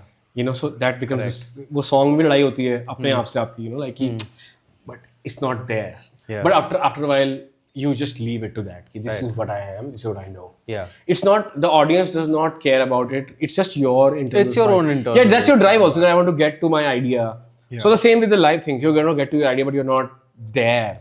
Yeah. But by this time, I'm not afraid of doing this in front of people. कि अब तो वैसे ही कुछ बचा नहीं है. वैसे ही लोग गालियां दे रहे हैं online. So I would rather fucking do this, No better time than now to. अब तो वैसे ही गाली पड़ रही है, right? तो अब तो कर ही लो ढंग से. So I started doing that. So I did that, the trio thing for 2 years. I played my last trio set at G5A in 2024, and it's on YouTube. Okay. It's the whole concert recorded. It's on YouTube, and when my manager Yama was asking that, are you okay with putting this out, and I didn't say this, but you're like you'll be judged and all of that. Yeah. But dude, I'm very proud of it. That I want people to see my journey and my growth as an artist. This is what a songwriter can do and is doing, and I don't want to hide anything. This is who I am. And now I watch it, I'm like, yeah, that's pretty good. In that 2 years ago, I was like, I don't know what the fuck is this. I missed that. But now today I watch it. Yeah, it's pretty good. It's fine. That's crazy, man. I mean, like, what we were talking about Chutad earlier. I have the same thing. Chutad is a place, guys. Chutad is a beach. Beach, guys. We weren't talking about Chutad, but... Is there sand in the Chutad? There's sand in my Chutad. Oh my God. Arey, pani bhi beh gaya. No, but I had the same thing. Like, how it came up for me is I was talking to another artist the other day, and we were just talking about my journey. as okay, I quit my job and I wanted to start creating content, and I didn't know what content I wanted to create. I knew I wanted to create content. Yeah. So I was like, okay, I am interested in traveling, I'm interested in road trips, I'm interested in food, I'm interested in music, and I'm interested in some amount of working out. So I will try all of these things. And that's how the Chutar thing came up. I mean, whatever, this beach trip came up, and when It's never not funny, right? Yeah, What exactly. a word, dude. Nitamb. You know, like what is nitamb? What? oh yeah, Tashrif rakhiye. Tashrif, I know. You know, like, Yeah. So but then when I watched it back just 2 days ago, I was like, actually, this is pretty decent, dude. It's not that bad. yeah. But back then I was like, oh fuck. I Yeah, can do because so much because more. we Yeah. judge ourselves so much in the moment. in the moment, and Yeah. that stops us so much, and that is why we need to have people around us, your friends, your crew, your manager, Yeah. who is not that sort of a loco person. I believe that this is what I believe for myself, that okay, I am sort of delusional about stuff and I can do this, but I need a logical, rational human being. Yeah. You know? And To tell you that. so that's what I think that's what makes the artist and the manager team, you know, the tussle. Yeah. Ki you're trying to like pull your ki abe ye nahi karna mujhe, and the manager Karna to padega. capitalism and all, Yeah, you know, yeah. stop being like this. So the tussle is what actually I think drives a team. Yeah. At least in my case, that's what it happens. So same way you might have thought कि वो पे क्या कर रहा हूँ मैं. Yeah. People will fucking mock me. Yeah, I mean, I left like a proper corporate job. Yeah, right. Now I'm saying Chutar But on the now internet. you're free. But yeah. Say Chutra 5 times. You'll be freer. You know, you get free. So the whole exercise is to actually get free, right? Correct. And especially when the life is streaming live on social media all the time. Yeah. So you better be free early. Correct. You better do that early, right? Yeah. So it took me, it was that thinking, I better get free out of it. And all this criticism and all this negativity, I better get out of it. I have my people around me. You know, I have these great set of people who have fucking helped me, you know, execute my dream. And they fucking worked, my team worked hard for it, man. Yeah. For fucking, Sometimes they work harder than you, right? 100%. Someday you are just being a lazy artist and you want to hide behind your artistry. I'm an artist, I don't want to do it. And then you need a whack, bro. Yeah. You know, like chaped. Yeah. Dude, shut the fuck up. तू अकेला नहीं मर रहा है यहाँ पे. 4 लोग और हैं तेरे साथ जो कट मरवा रहे हैं इतने साल से. It has to fucking go somewhere, and this idea does not work. Correct. So that thing, then you realize it, and that is what I think an artistic life, and you understand the other side, and that is I feel free, and then I wrote the second album. Then you wrote the second 24, album. right? After this is 24 G5A May, Yeah. and the second album comes out in September. Okay. But you were already working on these songs. Yeah, I have only recorded 2. Okay. I'm playing a couple of them live. I'm playing 4 of them live. Okay. Okay? As a trio. And then finally we realized that now I don't want to do what I did in Shakhsiyat. Shakhsiyat was written with how many people? Like, It was just I wrote the demos. I wrote like 5 demos. Yeah. And then I went to Gaurav. And then we both produced it. And it was written as how it came to us. Because there is a song like Lullaby to the Anxious Bones, which is like a pop song. Yeah. But then there is Makbool. Yeah. Which is Another like beer? Yeah. Biswajit, which one do you want? Do you want a lager or do you want a wit? I want a lager now, man. एक ये वाला lager ले आना और एक वो वाला ले आना. Wait, huh? No, it's cool. We can carry on. They should know that we are Let him problematic. finish. Yeah, let him finish the. So those songs are there, and there are some punk values in the album. There is some funk values in the album. Correct. There's a 12-bar blues song, Shakhsiyat blues. You know. So I wanted to try all these, and Yeah, Shakhsiyat is a lot like it's all subgenres, right? Like I think that's why I really like it a lot. Like for me, that is my favorite work of yours is that album because I feel it really talks to my inner rock fan. yeah. So I think it is for me for the reason that as an artist you have a body of work and you've played across the country and people know your music, and then you get to do that. Yeah. I'm just happy. I just know that that was only supposed to happen in that time, with that much money, with Yeah. With those those challenges, those those challenges, and yeah. and it is analog, it is digital, it is done like really like whatever sounds good, you know. And that was the first time I learned the idea of how to do this all analog. And then also by the end of the album, I realized, okay, bro, I'm just wasting everybody's time. And then I used a lot of digital things on it also. It's like a complete, like a modern. It was कि बनाना है और time नहीं है. अब कोई date announce कर दी हमने. Yeah. You have to finish your guitar parts. Correct. Yeah. You know, and I would, and also most of the guitar parts are written in the studio, man. I did Really? not. Yeah. Some of the solos are written in the studio, in the moment. You know, like something is just one take, something is I've taken like an hour to make. A lago. And because I that time I thought really highly of myself as a guitar player. Yeah. Well, I wish I become that guy again, which I was, who I was in 2022.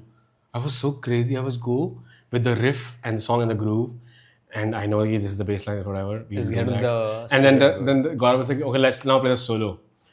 And I was so crazy to just go like, okay, let's take 4 takes or 3 takes. I will just do it. And before that, I was not really guitar player, right?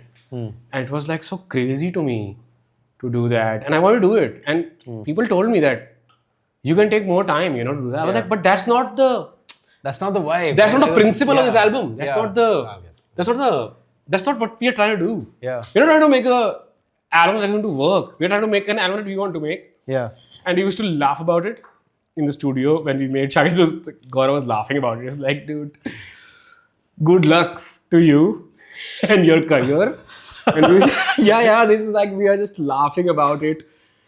But it is so loved by people. Yeah. Because I think it's so real, and that time I did not think much of it.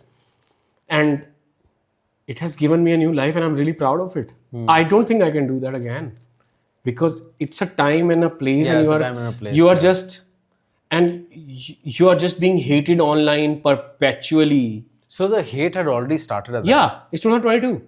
Okay. So the hate started when you announced that you're leaving. Yeah. It's just, you're just getting like shit on your fucking gram all the time. You're getting shitty comments and you're depressed. But you also know that I'm going to just go to the studio and play guitars for like 5 hours and pick the pieces that I like for the album. And I'm going to Figure out from there, yeah. we played like fuck, cheers, man. Oh, We played like fucking. I had like 3 guitars, and Chintu has like 5-6 guitars. We used all sorts of guitars and shit. Like it was like and we had this bag. So both of us collected this bag of pedals. तो कुछ 40 pedals थे, bro. There was this huge bag, and then we collected them कि मेरे पास 10 हैं, इतने 11 हैं, मैं उससे लेकर आता हूँ 5, तेरे पास ये हैं, वो सब रखे हुए हैं, and we are using them, and amp रखे हुए हैं, and we are trying mics and stuff like that. We are learning. He's learning my songs, and we are trying to put this. And I think it was the excitement Of putting the whole thing together. कि जो भी होगा, I can fund this. I can fund this time in the studio. It was probably like 400 or 350 hours. Okay. You know, the studio time before whatever time I spent alone. That and 350 hours or something of studio time, which is like I think a lot. And just the excitement that I can only fund this. And probably this is going to be my first and my last album. because यहाँ पे तो acoustic guitar चल रहा है. Vibe change हो गई ना COVID के बाद. अब it's all different sort of music. Correct, yeah. Indie music is now homogenized. It's like more singer-songwriters. So you are just like throwing shit in the void. And I was like, ये तो इसके बाद तो मेरे को शायद teacher बनना पड़ेगा कहीं जाके. You know, किसी ईस्टर्न यूरोपियन कंट्री में इंग्लिश पढ़ानी पड़ेगी, चाइना में जाके. क्या है टीच इंग्लिश? नहीं तो गिटार सिखाना पड़ेगा. Yeah, exactly, something like that. And I was ready for it. Yeah. कि मैं ना स्कूल ही खोल लूँगा, you know, इतना नाम है मेरा, चल जाएगा, या फिर कहीं चला जाऊँगा पढ़ने. That's exactly what I thought तो होगा.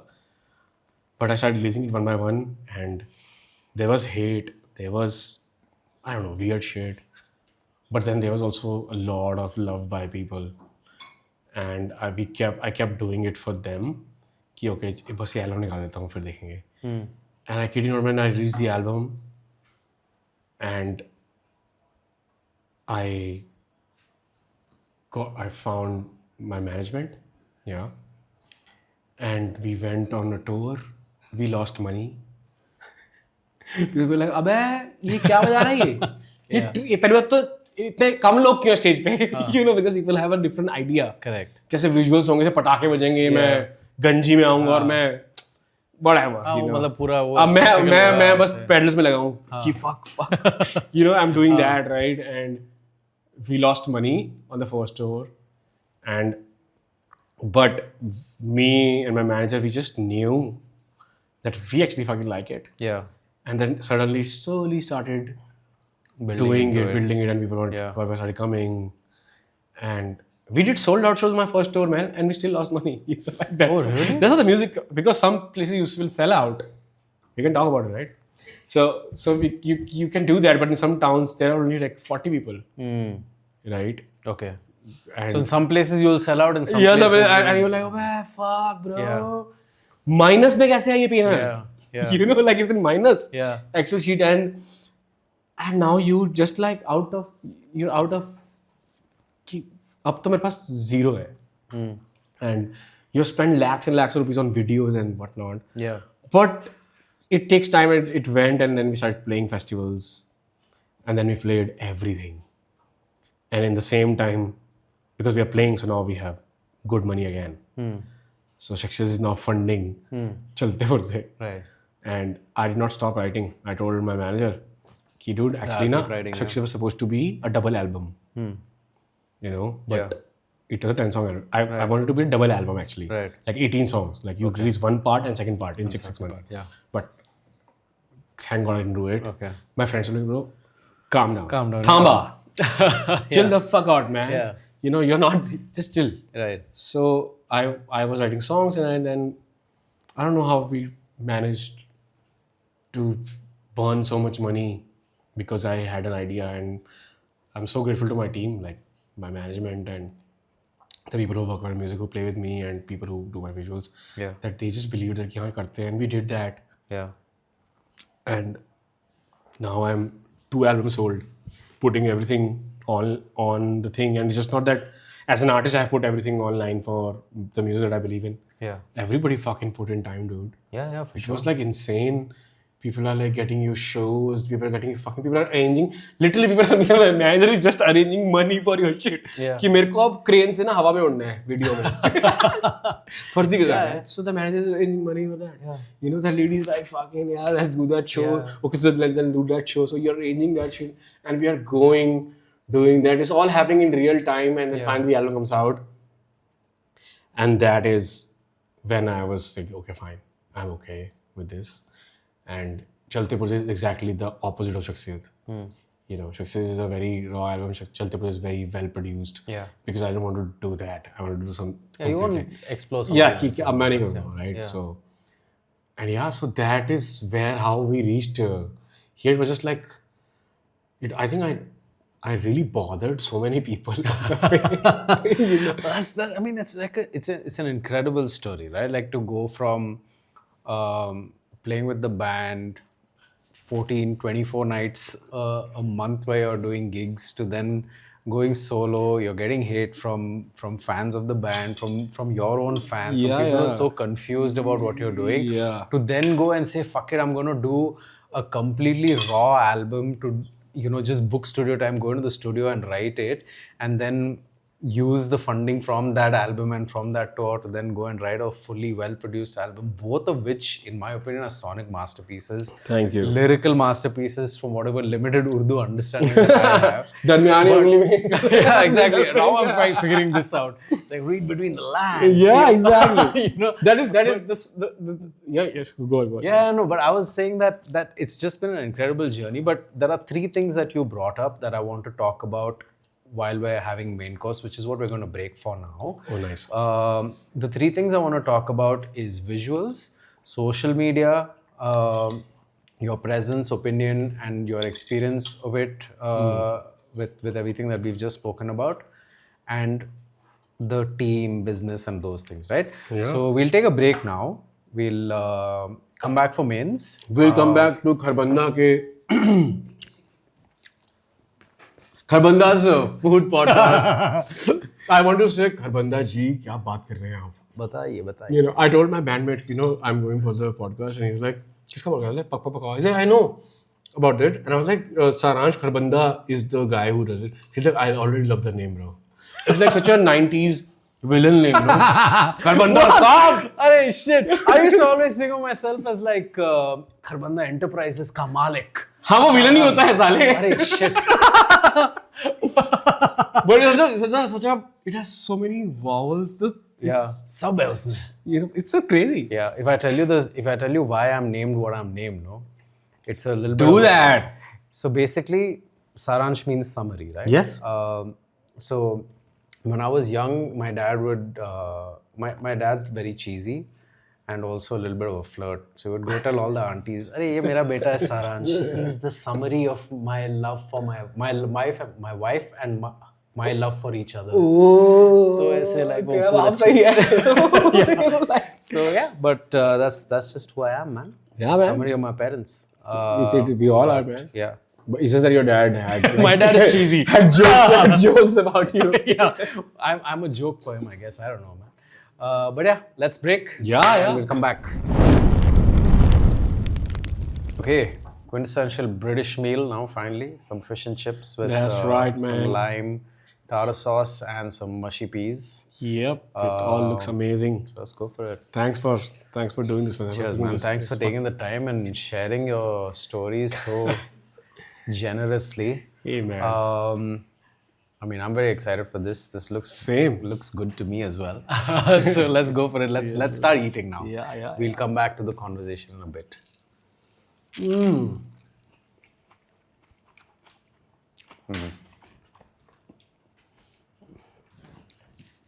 Do you cook at all? With beers? No, man. I can make great tea. I love tea. That's also a different skill set, no?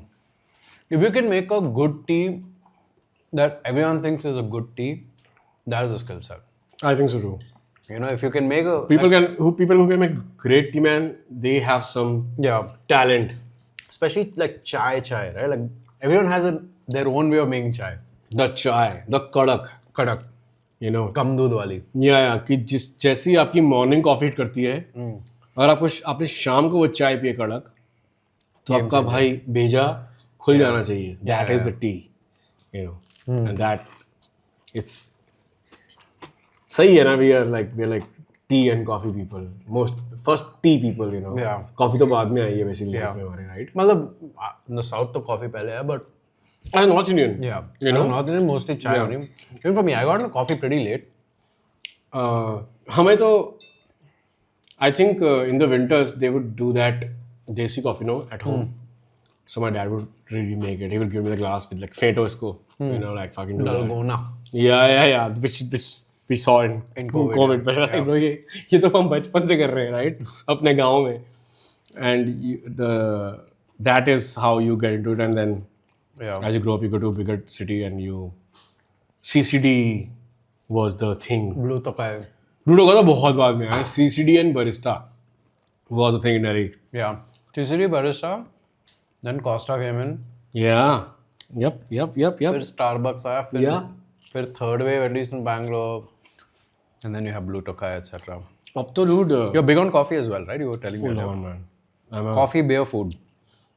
Yeah, man. And basically this is, I need the morning coffee. I have like 3 cups a day. Oh, nice. Same. I have 3 cups exactly per day. That's what I've read. Black? Yeah, black. Nice. The last one I take in the evening with like a flat white or whatever. Because there's so many cafes around my house. Okay.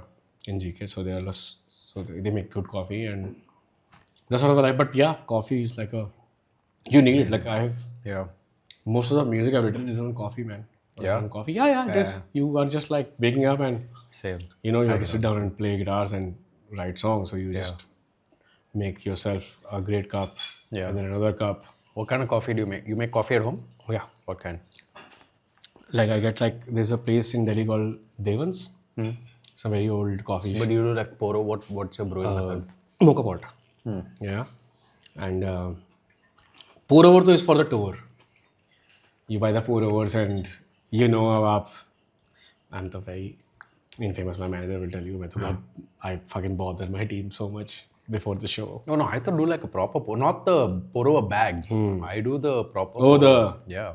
you like that? It's right behind. Yeah.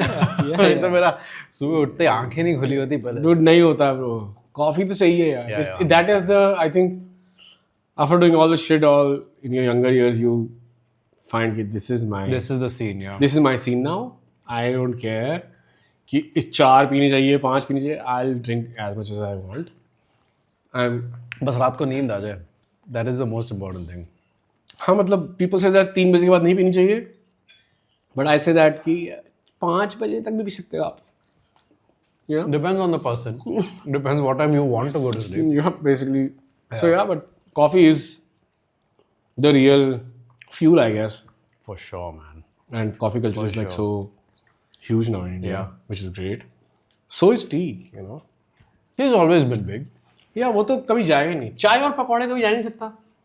बारिश हुई नहीं तो पकौड़े बनेंगे. चाय बनेगी, you know. Yeah, 100%. So Barish and chai pakode though is like a thing, bro. 100%. Is it in Bangalore also? मेरे घर में तो था. Of course. खरबंदा हो जी. अरे खरबंदा साहब. घर के अंदर पटियाला, घर के बाहर Bangalore. You know what I'm saying? So I mean, I always joke that, you know, even though I grew up in Bangalore, that's outside. Inside the house, it was like Punjab only. Yeah, it's clearly. Bro, till like 98, 99, my dad could barely speak even Hindi properly. Only Punjabi. Nice. Right? So imagine for 10, 15 years, he's built a full business in a crowded, he runs an automobile spares business. And he started in Karol Bagh in Delhi. Moti Nagar, then Karol Bagh, and then he came to Bangalore, JC Road, which are the biggest market for automobile spare parts in Bangalore. Okay. Sat and he's built a full business just working in Punjabi because he had boys who could do everything else. So even now, like, the funny thing with my dad is, the minute he steps out of Bangalore, he thinks he's in Punjab. We went to Kerala, he's talking to the cab driver in Punjabi. I'm like, Papa, I'm in Kerala mein. But yeah, so my house is full Punjabi, bro. So, Dude, I'm a Garhwali, okay? Uttarakhand, Body Garhwal. And we have both the cultures, like, because we lived in Ambala. Yeah. So my mother speaks Garhwali, and now my bhabhi speaks Garhwali also a little bit. But my dad, my bua, my chachu, they all were just talking Punjabi. Oh, really? Yeah, so Garhwali खाना ही बनता है insane और पंजाबी खाना बनता है insane, right? So भांग की चटनी. Oh, bhai, full on, right? So सब होता है. So basically, it's like a mix of all sort of North Indian cultures. Yeah. In a small town, and you get to now I think about it. So now it has a lot of value to it. But in that moment, I was like, कुछ भी खिला रहे हैं हर रोज कुछ ही बनता रहता है यहाँ पे, you know, like आज बोल रहे हैं गढ़वाली डिश, आज बोल रहे हैं पंजाबी, ये तो पता ही हमें. So all of that, it also, you think about it, about how important that is, you know, for sure. कि how your mother is trying to instill various cultures and different food habits. Yeah. Expose you to different food. Yeah. Right? She's totally has. She has told me you have to like make one Garhwali song.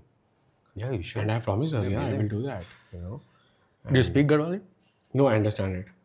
I don't, because I was born in Ambala, right? Okay. And it's primarily a Punjabi town. Yeah. It was in Punjab till late 1970s, and then it was in Haryana after that. But primarily it's a Punjabi town, dude. Yeah. You know, all the people are mostly Punjabis. Yeah. And that's where we grew up. Everybody was speaking Punjabi. So yeah. The one thing that nobody knows, I have like grown up on like a very heavy dose of Punjabi music. Yeah. Yeah, full on. Like what, jazzy B types or? No, dude, वो तो बाद में है. Chamkila. Oh shit. Okay. Yeah, bro, सारे legends सब बजते हैं. Amazing. Proper folk. Because you go to a friend's house, वहाँ पे तो पंजाबी folk बज रहा है. Amazing. Like abhi, basically, I got introduced to Satinder Sartaaj because of my brother. So I was in his car and he was driving and he was playing. I was like, who's this guy? And he told me. And now, after like 3-4 years now, I see he's playing like stadiums in Delhi and everywhere. And it's like insane, great music, basically. And so you know, like you have these little doses of. I have sung Punjabi songs, you know, as a kid, Yeah. like at competitions and stuff like that. But do you understand Punjabi? I do. Oh, that's good. Yeah, you go for your IIT coaching and stuff into Chandigarh. वहाँ पे सब लोग पंजाब से आए हुए हैं, right? So they are talking in thick Punjabi and their physics is insane. Yeah. Right? So they are explaining you physics in Punjabi and it's fucking insane. I made so many friends who are Punjabis and most of you date Punjabi people, you know, like it's just a nowadays Punjabi and now and you're a Gadwali. So I meet a lot of Gadwalis and we discuss the, you know, our roots and I went to my village last when I was like 16. What's it called? Where is it? It's Purankot in Pori Garhwal. Okay. You know, it's an old village, but now most of the villages are like abandoned because of there are no facilities and people moved out for education and services. So now my mother was showing me a YouTube video. This is your Crazy. You know, that house and all that. So you do that. You know, now as you get old, you try to learn your roots and stuff like that. Yeah. So I give special social interest in who is what my granddad was doing. Right. How did my dada came to Ambala? Why did he join this? Because I'm interested in that.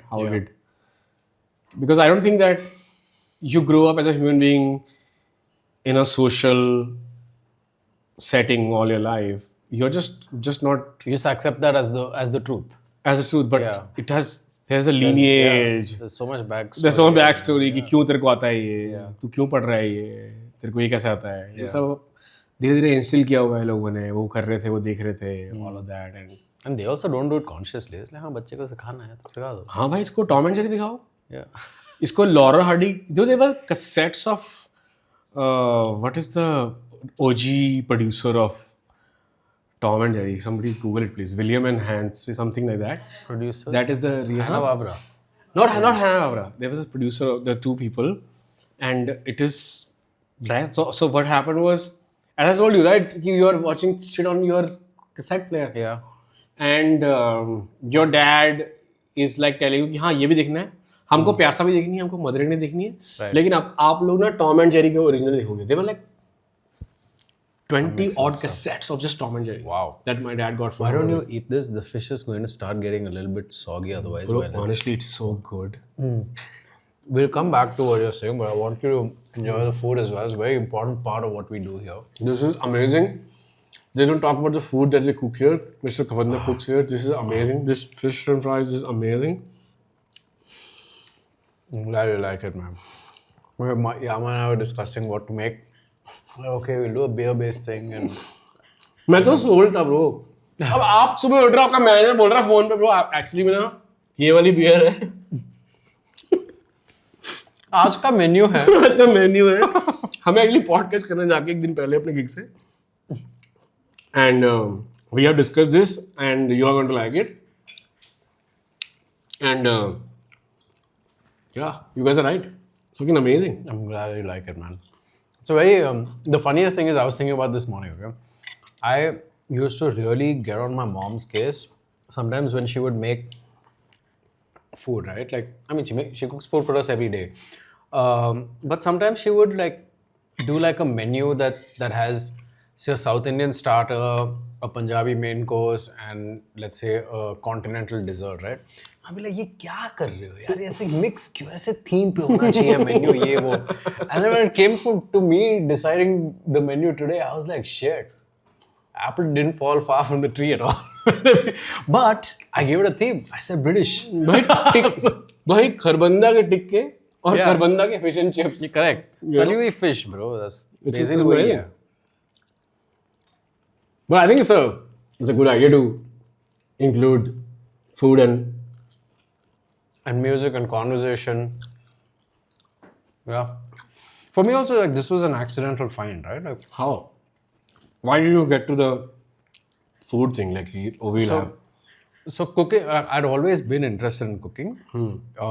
I tried it many times before. It was a lack of information, lack of knowledge, a lack of, I think intent was the biggest thing lacking. But eventually, when I quit my job, I had a lot of free time. So I was like, okay, let me try it out now. So first thing I did was I bought a bunch of pots and pans.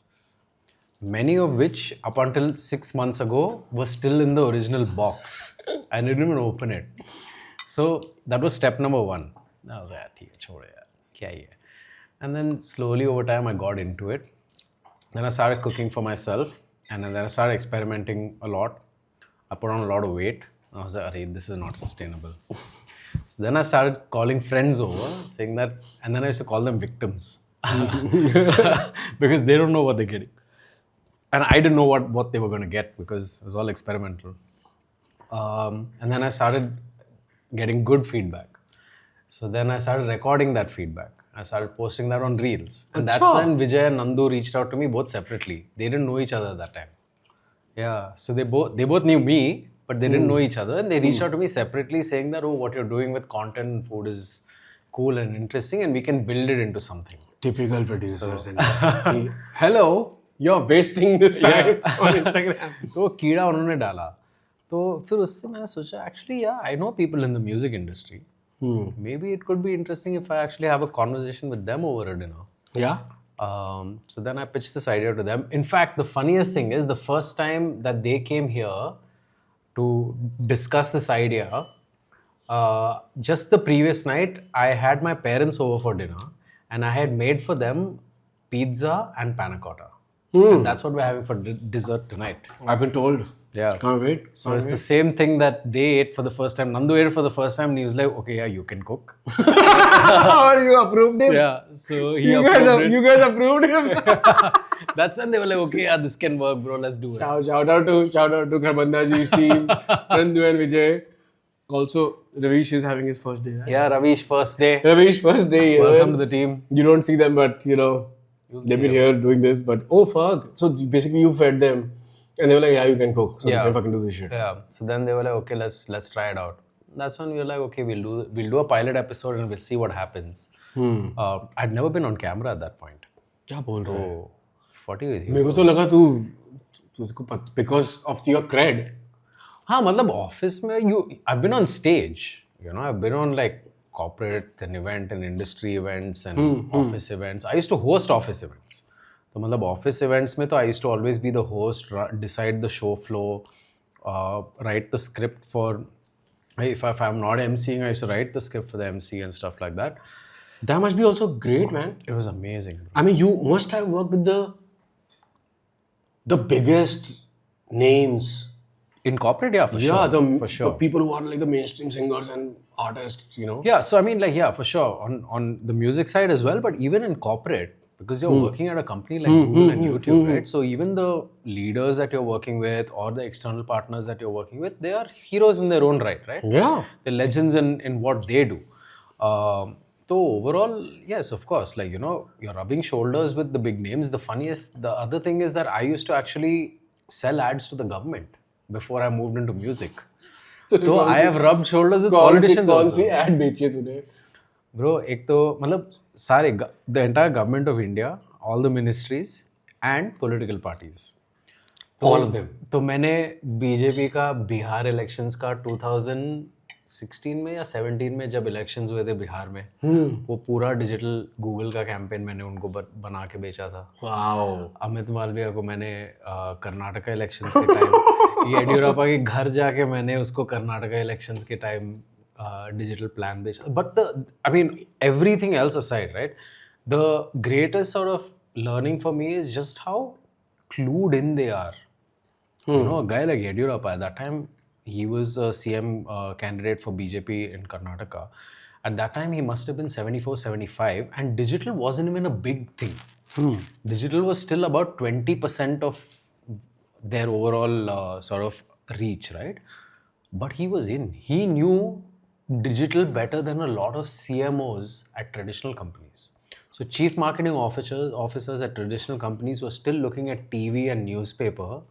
Yediyurappa was ahead of them in the curve, and he understood digital. Well, fuck. So all else aside, it's just very interesting and impressive to see that, you have to stay ahead of the curve. You've been around. Yeah. no matter what you're doing. You could be a politician, you could be a CM, you could be whatever. It could be a rapper. Yeah, You know, like- yeah, and actually that's a great way for us to come back to what I wanted to talk about earlier, right? Which is the overall your experience of being an artist prior to social media being a big thing. When you were with the band, then you left the band, so you've sort of faced the love that you got, and then you faced hate and backlash, and to where you are today, where it's sort of culminating again together, right? How did you deal with it? I mean, I did not anticipate anything. I did not think. Hate milega types. हाँ मैं I was like, मैं तो कलाकार हूँ, हम तो यही करते हैं, कलाकार का तो काम ही है to make art which actually divides people. That is, in my books, is what I think is the art that I like, you know. And it was hard, yeah. It is hard every day that you have to, for no reason, you know, basically to Yeah, you made a career choice. yeah, you better, and as you grow up, you realize that it's a part of this thing. You're in a public eye. Not if somebody is going to love you, they also can hate you. It's the same thing, in a way, right? Yeah, they feel strongly in this direction, they'll feel strongly in that. Absolutely. So you learn that, right? So there's a part of it. It's somebody's opinion, you know, and their opinion can change. Yeah. You know, I sort of resorted to my music only. I did not stop writing music only. Yeah. Because that's the only thing keeping me sane. That I will just go to the studio, write the music at home, write the music, plan the video, this and that with my team and all of that. Just stay focused on what you can do. Yeah, because that is the only way to reduce your anxiety and this thing that is happening where you're like, I don't want this attention. I just want some people just to listen to my music and Yeah. I can get by in life. And you do that in the beginning. It was very, very hard in the sense that why would a random stranger just like abusing you in your DMs or Yeah. कि तेरे गले में आग लग जाए, bro. It's wild shit, man. Yeah, people will say some Some crazy shit, right? Right, yeah. And you don't reply to anybody. You don't do that. You just read it and you just move on with your day like nothing has happened. And you don't even, most of the time, I do not even tell my team That was happening. Yeah, because it's a रोज का काम है तो, you know, and then, but we just knew, I just knew, my team knew, we knew that we have a goal. We have to get there. We have to like play gigs. We have to like release our music, whatever I wanted to do, how I wanted to take it. Yeah. And not to like get like lost in this defending anything or anything, you know, like people talk shit online, you know. There's no point defending it because somebody's already made their opinion. They don't know what. And I'm not the person who wants to play victim. It's not been taught in my family. It's not been taught कि अपनी जाके कहानी बताओ मैं जो ये किया था आपने हम वहाँ से आ रहे हैं, you know, हमारे पास पैसे नहीं थे. I don't do that, you know, because जो भी हुआ है, my parents put me through good education and just like that. And I'm here. Yeah. This is the truth, and I want to do this. And I refuse to engage with. I don't have to explain myself to. I have explained myself to like on so many podcasts and interviews, and you're like, oh, you don't want to just get it because you can't fathom the idea that maybe some people don't really want that thing, man. I don't You really just want something else. Yeah, I don't really. Yeah. There is a popular culture in mainstream, and I don't like most of it. And you can't call me a hater, but I just don't like it because I think it's subpar, substandard in its quality or writing or whatever. But some of it is very, very good also, which I will agree. Yeah. But so I live with that I don't have to, maybe some people don't, maybe I just want to be a better instrument player. You're right. And a better singer, a better composer, better songwriter. And I realized that it's only going to happen in a community. So the idea with my team, my manager, was to build that community. So we started emailers, my inner circle, where fucking we update people about stuff. I started doing, workshops because I realized that actually a lot of young people are interested in learning this, so I would just do that. Yeah. You know, just charge a basic fee and just do that. You know, like collaborate like that. Yeah. And we focused ourselves in that, and also we focused on my presentation in like that. I played as a trio for 2 years, so I was busy with that to figure that out. Then I became a quartet, but I also then started playing solo shows, which I had never done that in my life. To play fucking for 1,000 people on video guitar is like a scary prospect for me. Yeah, right? for sure. Yeah. Right? There's nowhere to hide. Right? Yeah. Like, What do you do? So you've been told, you've been pushed. It's planned like that. So you are busy with that, and you get your validation or the support from these. I don't know, man. I love the people who are with me, who come to my YouTube live or Instagram live, who support me, who buy my tickets. You know, tomorrow we're going to play for a fucking full room, man, in Bangalore. Yeah, for sure. And then I'm going to play in Delhi, and you do that. So you also, it's very easy to look at the negatives and go like, oh, तूने ऐसे कर दिया, वैसे कर दिया. Dude, मैं तो कलाकार हूँ, bro. Yeah. अपने पास पहले भी हम तो जीरो से आए थे. Whatever, wherever I was like, Ambala से आया मैं तो, right? I'm from Ambala, a small town, and but you come to a big city, you learn things and you do things and you figure out a business out of it. Yeah. And also, I am very, very proud of it with what I did with my band. Yeah. You know, you come and you're sort of like outsiders, and you just do this shit. You make a legit business out of it. You fucking show people. That band is a prototype to how to be a band and be famous like that, right? It's a prototype.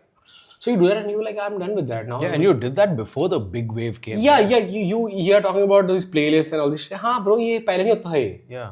You know, like you go to a fucking College show or a pub, you sell a ticket. You know, like and then you sell CDs. And also your seniors are not giving a shit about, because there is no number game. So the people who are above us, who are in this business before us, it's not like this. You have to be a good live act to be anybody. Yeah. That has completely gone out of the window. It is just a number based, and good luck to them. Good luck for it. But that's not my idea as a musician, right? I want to be a good live act, because I do want to play for let's say, after like 5 or 10 years, to a bigger audience, and I want to fucking guitar se aag nahi chahiye, yaar. You know, I don't know. You know, I'm just saying that I want to have fun and I want to be free. And you want to be like, as you said, like you want to be great at your instrument. You want to keep getting better as a singer. And what is wrong? And then people say, but you could do both the things. No, you couldn't. If you are the primary songwriter, you can't. You know, everything, dude, as an artist, you have an ideology.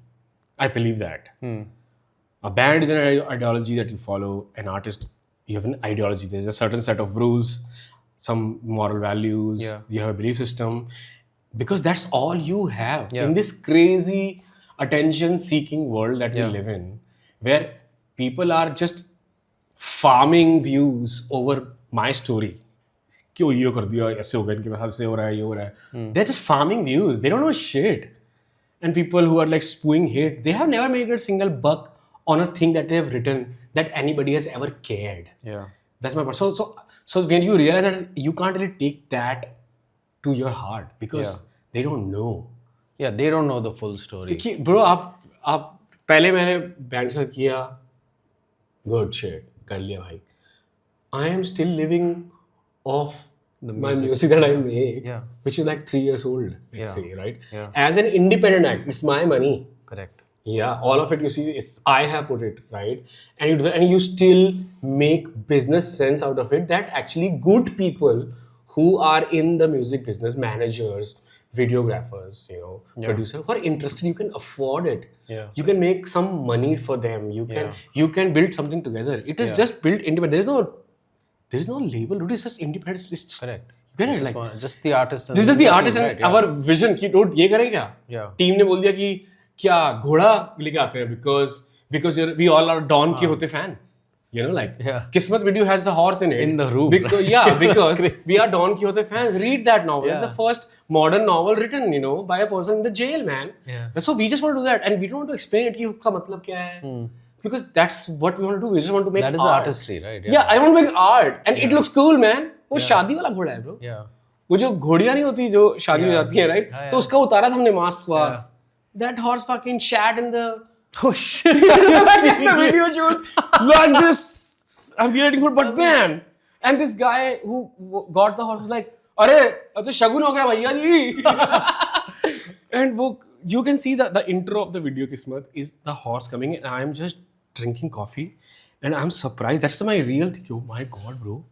ये set हमने बनाया है इतने लाखों रुपए लगा के, ये टूट ना जाए, वो घोड़े की एंट्री के बारे में दरवाजे से. So all of these things we are doing because we just believe in some idea, and then you put that out, and it got so much love from people also, right?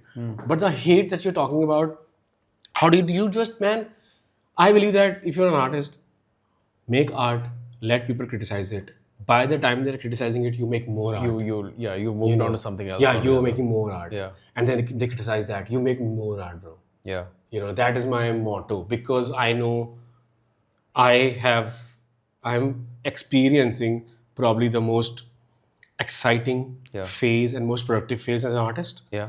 That I was not here for 15-20 years after doing I was not here like this, where I would sit and write music and could choose from 20-30 songs. And if tomorrow somebody comes, Lalaji comes tomorrow with money, I have fucking songs, you know, in my pocket. Yeah. You know, I have like art to showcase, right? Songs that people don't know, but I have them. My team knows those songs, you know.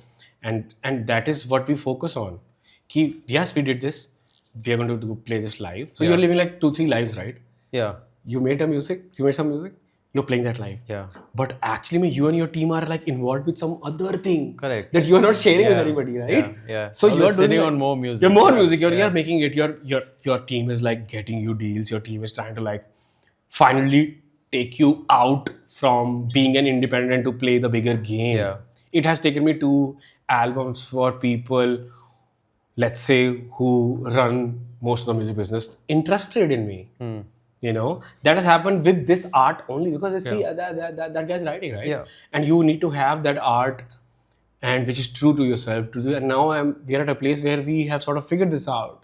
But just saying this is so hectic. Dude, you're living like 2-3 lives. I am writing some other song. We are playing a set which we made like a year ago. Yeah, and now there is something that you're sitting with your manager and you're making this new art because that's what artists do. Yeah, but generally, you know, what tends to happen is when you face this sort of criticism, hate, or you know, just this sort of so much negativity coming your way online, most people tend to, or many people, I don't know if it's most, but many people will tend to sort of go back into a shell and say, okay, I don't want to participate in this online discourse anymore. I'm going to just retract. I will play music. I will record music. I will release music, but I will not participate in, say, what's happening on Instagram. I will not go live on YouTube. You are still you're actually doubling down on it, right? That's pretty impressive. I want to understand from your point of view, this whole social media ecosystem that we have currently, content ecosystem. You spoke about the visuals and everything else that you do with the team together, right? How important is that for you, and how do you view social media? I think I'd be lying if I say that it's not important, because I've been that guy. Fuck the marketing and fuck all of this. Yeah. But if you ask me today, I don't believe that. I think if the system is changed so much like that, and the only visibility factor is that, you know, or you wait for people to discover your thing. Either you go out and play this. It has taken me 2 years to get comfortable, and I would thank my team. There are some Instagram lives that I've done that I didn't want to do, man. Yeah. I hated my management. What the fuck? Yeah. वो गाली दे रहा है मुझे. Yeah. यार ऐसे गालियाँ चल रही हैं. I have to like, उसमें 2 कमेंट है. उसमें मुझे उसमें जाके मुझे अपना शो का टिकट बेचना है. मुझे अपने एल्बम की बात करनी है. मुझे मैं क्या कर रहा हूँ उसकी बात करनी है. Because some people are interested in that actually, apart from the trolls. Yeah. मुझे वो करना है. Yeah. It was fucking hard. Yeah. I was always double कि what the fuck, ये जीने क्यों दे रहे हैं मुझे? Yeah. But I kept doing it, and we kept at it. कि dude, हमें अपनी ये basically the idea is that ये कल के choose ही नहीं बताएंगे हमें क्या करना है. You know, basically this is what you think because they don't know what is at stake for me. Correct. You know, it's not like you're gonna get this opportunity. Oh, I'm going to finish it. वो खा रहे हैं. That I'm going to get this opportunity again, this drive again, and it's that you're living in a time. So I had to like do that first half-heartedly, then slowly and slowly I started enjoying it, man. Yesterday I did a YouTube live for 1 hour where they couldn't hear my guitar. Some noise cancellation bullshit on iPhone, okay? I couldn't figure it out. कुछ नहीं. मैंने बस बात की है. And we have talked for an hour to my fans. And we're discussing like songs and we're discussing fucking stuff. And then you realize that that's what some people want to know. Yeah. And I do that. And as I said, the community that we have built, which is the emailers, my own Instagram channel, also I keep communicating with them. And I'm getting more accustomed to this new system. Yeah. And it has not become that like has reached here in a night, right? You have done that, and I'm not stupid enough to tell that you don't have to do it. You have to do it. You have to do it your way. Yeah. You have to do it your You have way. to find your way to do it. You have to do it. So, and it might take time, and that time is painful, but you have to be patient with it because only you.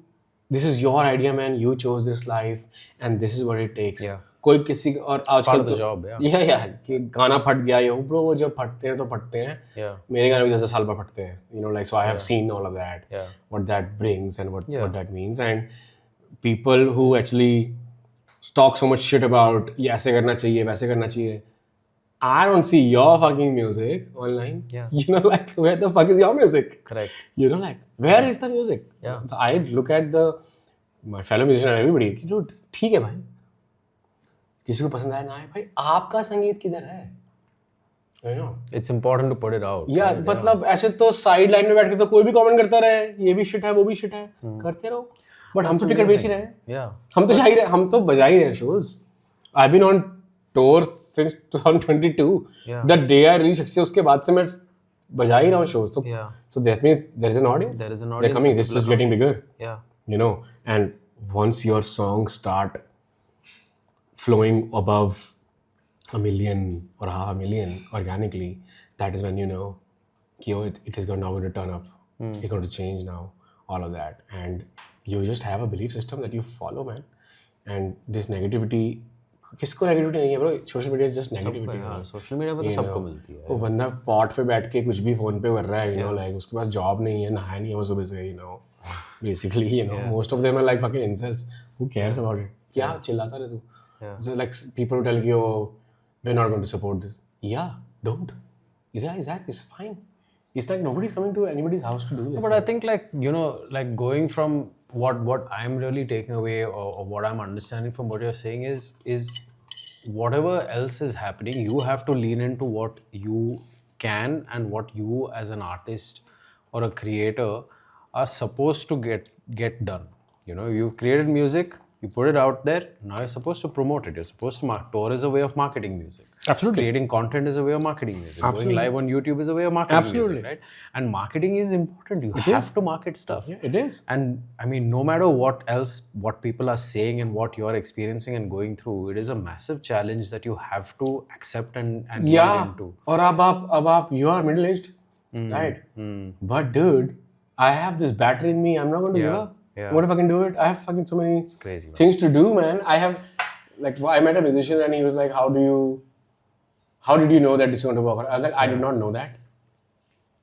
But you wanted it. I just wanted to put this out in the universe that this is what I do. There's my name on it. This is what I think. This is how I play. This is how I sing. This is how I write. Yeah. So now it's up to you to decide. Yeah. And that is the only thing I actually care about now. So yeah, stouts now. We had a Geist lager. Lager. Then we had a a wit beer from Toit, then a lager from Toit, and now a stout from Toit. Yeah. How's it? How's Bangalore's beers treating you? They have always been great, man. Yeah. Toit is great. Yeah, Toit I've is told you, amazing. like, And this, I think Toit and Beer Club in Bangalore have the best stout. yeah. Yeah. I have always thought that Toit has the sort of like one of the best. Yeah. In the Toit city. stout is amazing. The only other good stout, in my opinion, in Bangalore is Beer Club. I'll check it out. Yeah. The other dark beer that I like is Geist Uncle Dunkel. That's crazy red beer, beautiful beer. Since when did they start like doing their own Bottling. I think it's been like a year, more than that. More than that, no? 2-3 years it's been. Yeah. Fucking great, man. Yeah. It's amazing. Good stuff. Yeah, Actually, then you good get some really good beer in Bangalore. Yeah, you do. Yeah. Good pubs also, man. Yeah. Like real like pub Yeah. culture. You like going to Bangalore pubs a lot, right? I have done my bit, man. It's funny you ask. In 2019, when I was so confused in life, I spent like 2 weeks here Okay. at my friend's places and Yeah. just trying to like clear my head out. So I Yeah. was here in Bangalore, just drinking beer Yeah. with them, and they were just showing me around. Yeah. You know. Getting out of wherever you are and whatever you're doing before you make a big transition is important. Yeah, and I you need to speak to like people that have no fucking idea Yeah. what the fuck's going on. It's Yeah. like, no, this is what I'm thinking. I once And called. these friends of yours, they're not musicians. They are. They are musicians. But they, let's say, not that close like that to what I was. And I called a guy, my friend in US, and he's like, तेरे को art के नाम पे पैसे चलाने का कितना शौक है ना? You want to just burn money, and I was like, isn't that what the whole point of this is? Yeah. And yeah, so I was in Bangalore, so वो तो connection तो है ही ना with the city. Yeah. Basically, also Bangalore. There's so many Bangalore bands that we have That. seen. You're like, come on, it's a rock city, it's a rock and metal city. Come What on, kind of Bangalore bands were you into? all of them, bro. Once upon a time, you have to consume all of them, right? Yeah. Anybody. Yeah. क्या मतलब नाम क्या लेंगे सबको चाहिए आपको, right? Yeah. And also most of the rock acts still today come to Bangalore They have or to come to Bombay, Bangalore, yeah. right? Yeah. And to watch Aerosmith here, Hmm. all that. So there are like things, man, that you've done. You've flown down to the city to just experience that as a young person and see the. I was surprised about the pub culture long ago. Yeah. That Tuesday को भी कभी भी टॉयट जाओ तो Monday को भी जगह नहीं मिलती है Monday 5 PM onwards there's no space. मैंने इतनी बार खड़े होके पिए ब्रो बॉब्स में और टॉयलेट में Yeah. and but people have just shown me around the city and I feel like because of that 11:30 deadline that we used to have when I was in college 7 बजे शुरू होते थे लोग and 6:30 fucking 7 मैंने एक checking शुरू होती थी 8:30 बजे bro. Dude, Cops would be out on the streets at 8:30 PM. so I was going out on a date in Bangalore that time and she's like let's meet at Bob's at like 7. I was like bro 7 बजे कौन पीता दारू 9 बजे नहीं she's like bro 11 बजे बंद हो जाएगा ये Yeah. like and तब gigs भी ऐसा होता था ना like you Yeah. start playing at like 9:30 9:30 yeah. in Delhi. अभी भी यही है and like Humming Tree also if you start like if you're playing a 1.5 hour set what time is your set starting? I think 10. Yeah, we are 10, 9:30. But it's still open, still. 12 o'clock, midnight they stop. Acha. And then the bar downstairs opens. Okay. But live music shuts okay, even indoors at 12. Yeah, Delhi में तो अपन लोग 10:30 बजे शुरू करते हैं लोग दिल्ली तो बंदा- फिर आपने डिनर विनर कर लिया है आपने सब खा लिए हैं पकौड़े वकौड़े अपने 2 बियर पी लिए then you get on the stage Yeah. Because कि 12 बजे तक सेट खत्म होगा Yeah. Do you have like a pre-gig ritual or anything like that you do before you get on stage? I do my vocal warm up How do you manage your voice, bro? Like, I mean, it's dude, uh, it is I have really struggled to get that for years by just doing like certain warm-ups which suit my voice to find that online and to just do them like rigorously for like months and months find what works. to find Because I can imagine like when you were touring and you were doing like 18, 20 shows or maybe even more sometimes, night on night, that level of vocal output can have a massive impact. so you correct your technique first. You watch like tons of tutorials. you speak to you hear vocal coaches online. But I've done most of it online because I'm very lazy. I'm not disciplined like that. That's why I couldn't learn music from a teacher or something. Because I just want to do it with my headphones and my screen, like that. So I found some Italian coach online. You just buy him a coffee, on his PayPal, and then just use his lessons. And I did that for a long time, and then I could figure, okay, I can actually do this. I can do like 90 minutes like this. And sometimes it's still tough. Some of the songs are like really weirdly recorded, and studio mein to aasan hota hai na to just give the vocal take, like third take is done. But once you're playing that song Live, yeah. like it's the 12th song, In a 90-minute set, yeah. right? So by that time you are like, so now the chorus is a motherfucker, right? Yeah. So was so easy in the studio. Yeah. But now you are 12 songs down and this is a song.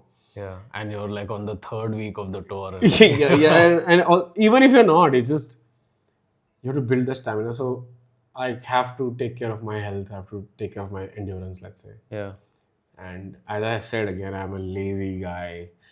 I want everything to happen just on its own, but it does not. And you just, once you fuck up 2 gigs, and my team is full of assholes. They tell me, you fucking missed that. You fucking missed that. That's not cool. That is the hit song. You have no idea. So you take that feedback. As I said, no, it's all a work in progress for me.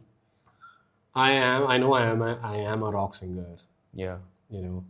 and I've done that through my life because I wanted to be this guy who can sing a ballad and like a toned down song, but also can do that. So the idea is to the 18th song or 20th song of the set is also a very tough song. So you build yourself like that, and you will fail, but you are getting ready for something. It will be special for me. So I put it in my time like that. It's just fundamentals are the key, man. I think. Keep sort of rehearsing and getting The key. It might not show in the first week or the first month or the second month, but I've seen my own progress in six months time on tours, even with the new music. I've seen that. Yeah. So it's a very slow thing, but you have to keep at it. So I do that. I do miss out here and there because it's fucking tiring. Yeah, man, for sure. I can't imagine it being easy at all. You're playing and you have to like maintain your independence. It's nice, but that's the challenge I like. You do 3 things on the stage. Yeah. But yeah, I work. It's like health and fitness is sort of like a part of it. You realize it after you're thrown on the stage. Yeah. There is no bigger stage than this. You better not fuck up. Yeah. And I like when people talk to me like that about stuff, because there are some gigs which are very important. Like a Lollapalooza is very important. Like you're playing on the same stage as Green Day. You're playing before nothing but thieves, and that guy can really sing. And then you're playing before your gods. Yeah. So you better have a good gig. So you fucking rehearse. The whole team rehearses. Yeah, for sure. The engineer, everybody is rehearsing their own thing, and you do that, and then you party, and it takes that. Yeah. That discipline is still there. Yeah. So that is a sort of thing you do before the gig. You are well rested. You're warmed up, and you're not thinking about anything else but the gig. Yeah, I'm going to play that. Amazing. So every gig becomes important. But then is there like a regular sort of practice, warm-up, rehearsal that you do not just to maintain where you're at, but also keep getting, not just with vocals, but also guitar? How do you sort of approach that? Yeah, basically I have to tackle 3 things: my guitar playing, my singing as a singer, and then there's this composer dude that's inside me, and then there's the guy who writes lyrics. So you have 4 sort of so basically skills that you keep. Yeah, you have to upgrade it, right? So if I want to write a song which is about being an artist, what do you write about? Like you have an idea, but you also then go read like fucking shit for like 6 months to feed yourself. And the guitar thing is, so I try to tackle that every day, all these aspects of it, but that demands time. And most of the days you miss out on 2 of them. Yeah, for sure. Yeah, you can't do everything. You on must your have own. two of them, and Yeah, I fair. do also. But I don't really, put myself. Yeah.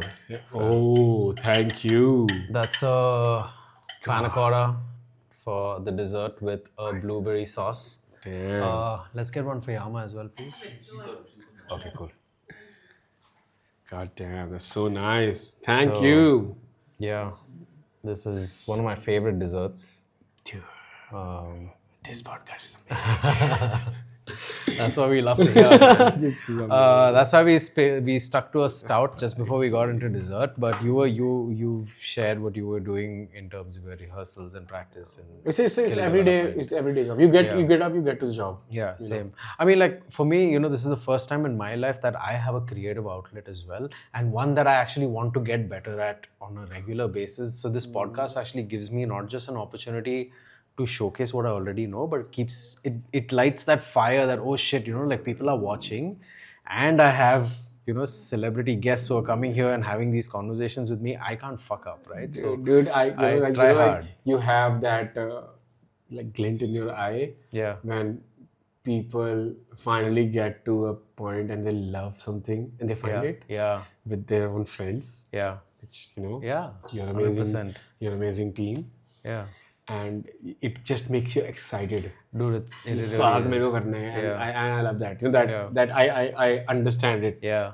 Not like how you do, but I get it. But Yeah, I mean, you it's- get what I'm saying, right? But You're building I something. totally do. Yeah, I totally so do. कि dude, it's an amazing कि मेरे को thing. ऐसे भी करना है, मेरे को सीखना भी है, Yeah. मेरे को absorb भी करना है. Yeah. And that's सीखना भी है, सिखाना सिखाना भी भी है, है. अपना भी वो उसमें add भी करना है, मेरा yeah. opinion भी देना है मुझे, and I have to like phrase it properly, all of that, and I have like limited time, Yeah, and this is your production. correct.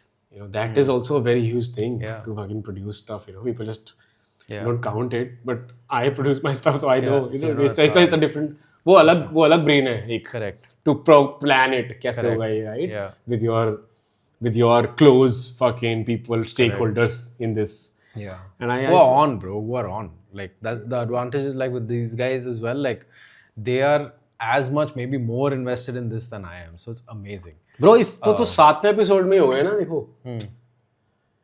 You're fucking very fluent. Like I saw your other ones also. So it's like Yeah. It's moving. it's moving. So yeah, I'm very it's happy for happening. you, man. All the But yeah. best. Cheers, man. Thank you. I really appreciate it. Thank you. But let's go. Let's have the dessert. And then we'll get into a review before we get into the fan question. That's going to be the end. Before we do that, we will ask you to review everything you've eaten today. So let's get into the dessert. Great. Cheers. Cheers, man. Are you guys not going to eat it? After. Man, that's harsh, man. I feel bad, but I'm gonna have it. No, there's a lot after.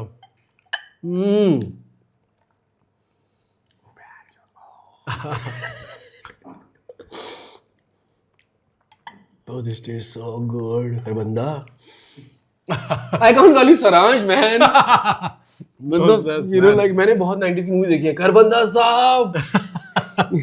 ये desert एक number है. I'm glad you like it, man. What do you think, Yama? Have you had it? Good? Man, oh my god. Yeah. Oh my god. So, the crazy thing is, I was supposed to do all of this, the potatoes, and a lot of the prep work last night, which is my general practices. Once everything quiets down, people are back home and like there's no noise in the building. About 9:30, 10, which is my sort of cooking time. I get into the zone, listen to some music, generally play with like albums, right? Yesterday my maid didn't show up, bro. So the kitchen was an absolute mess.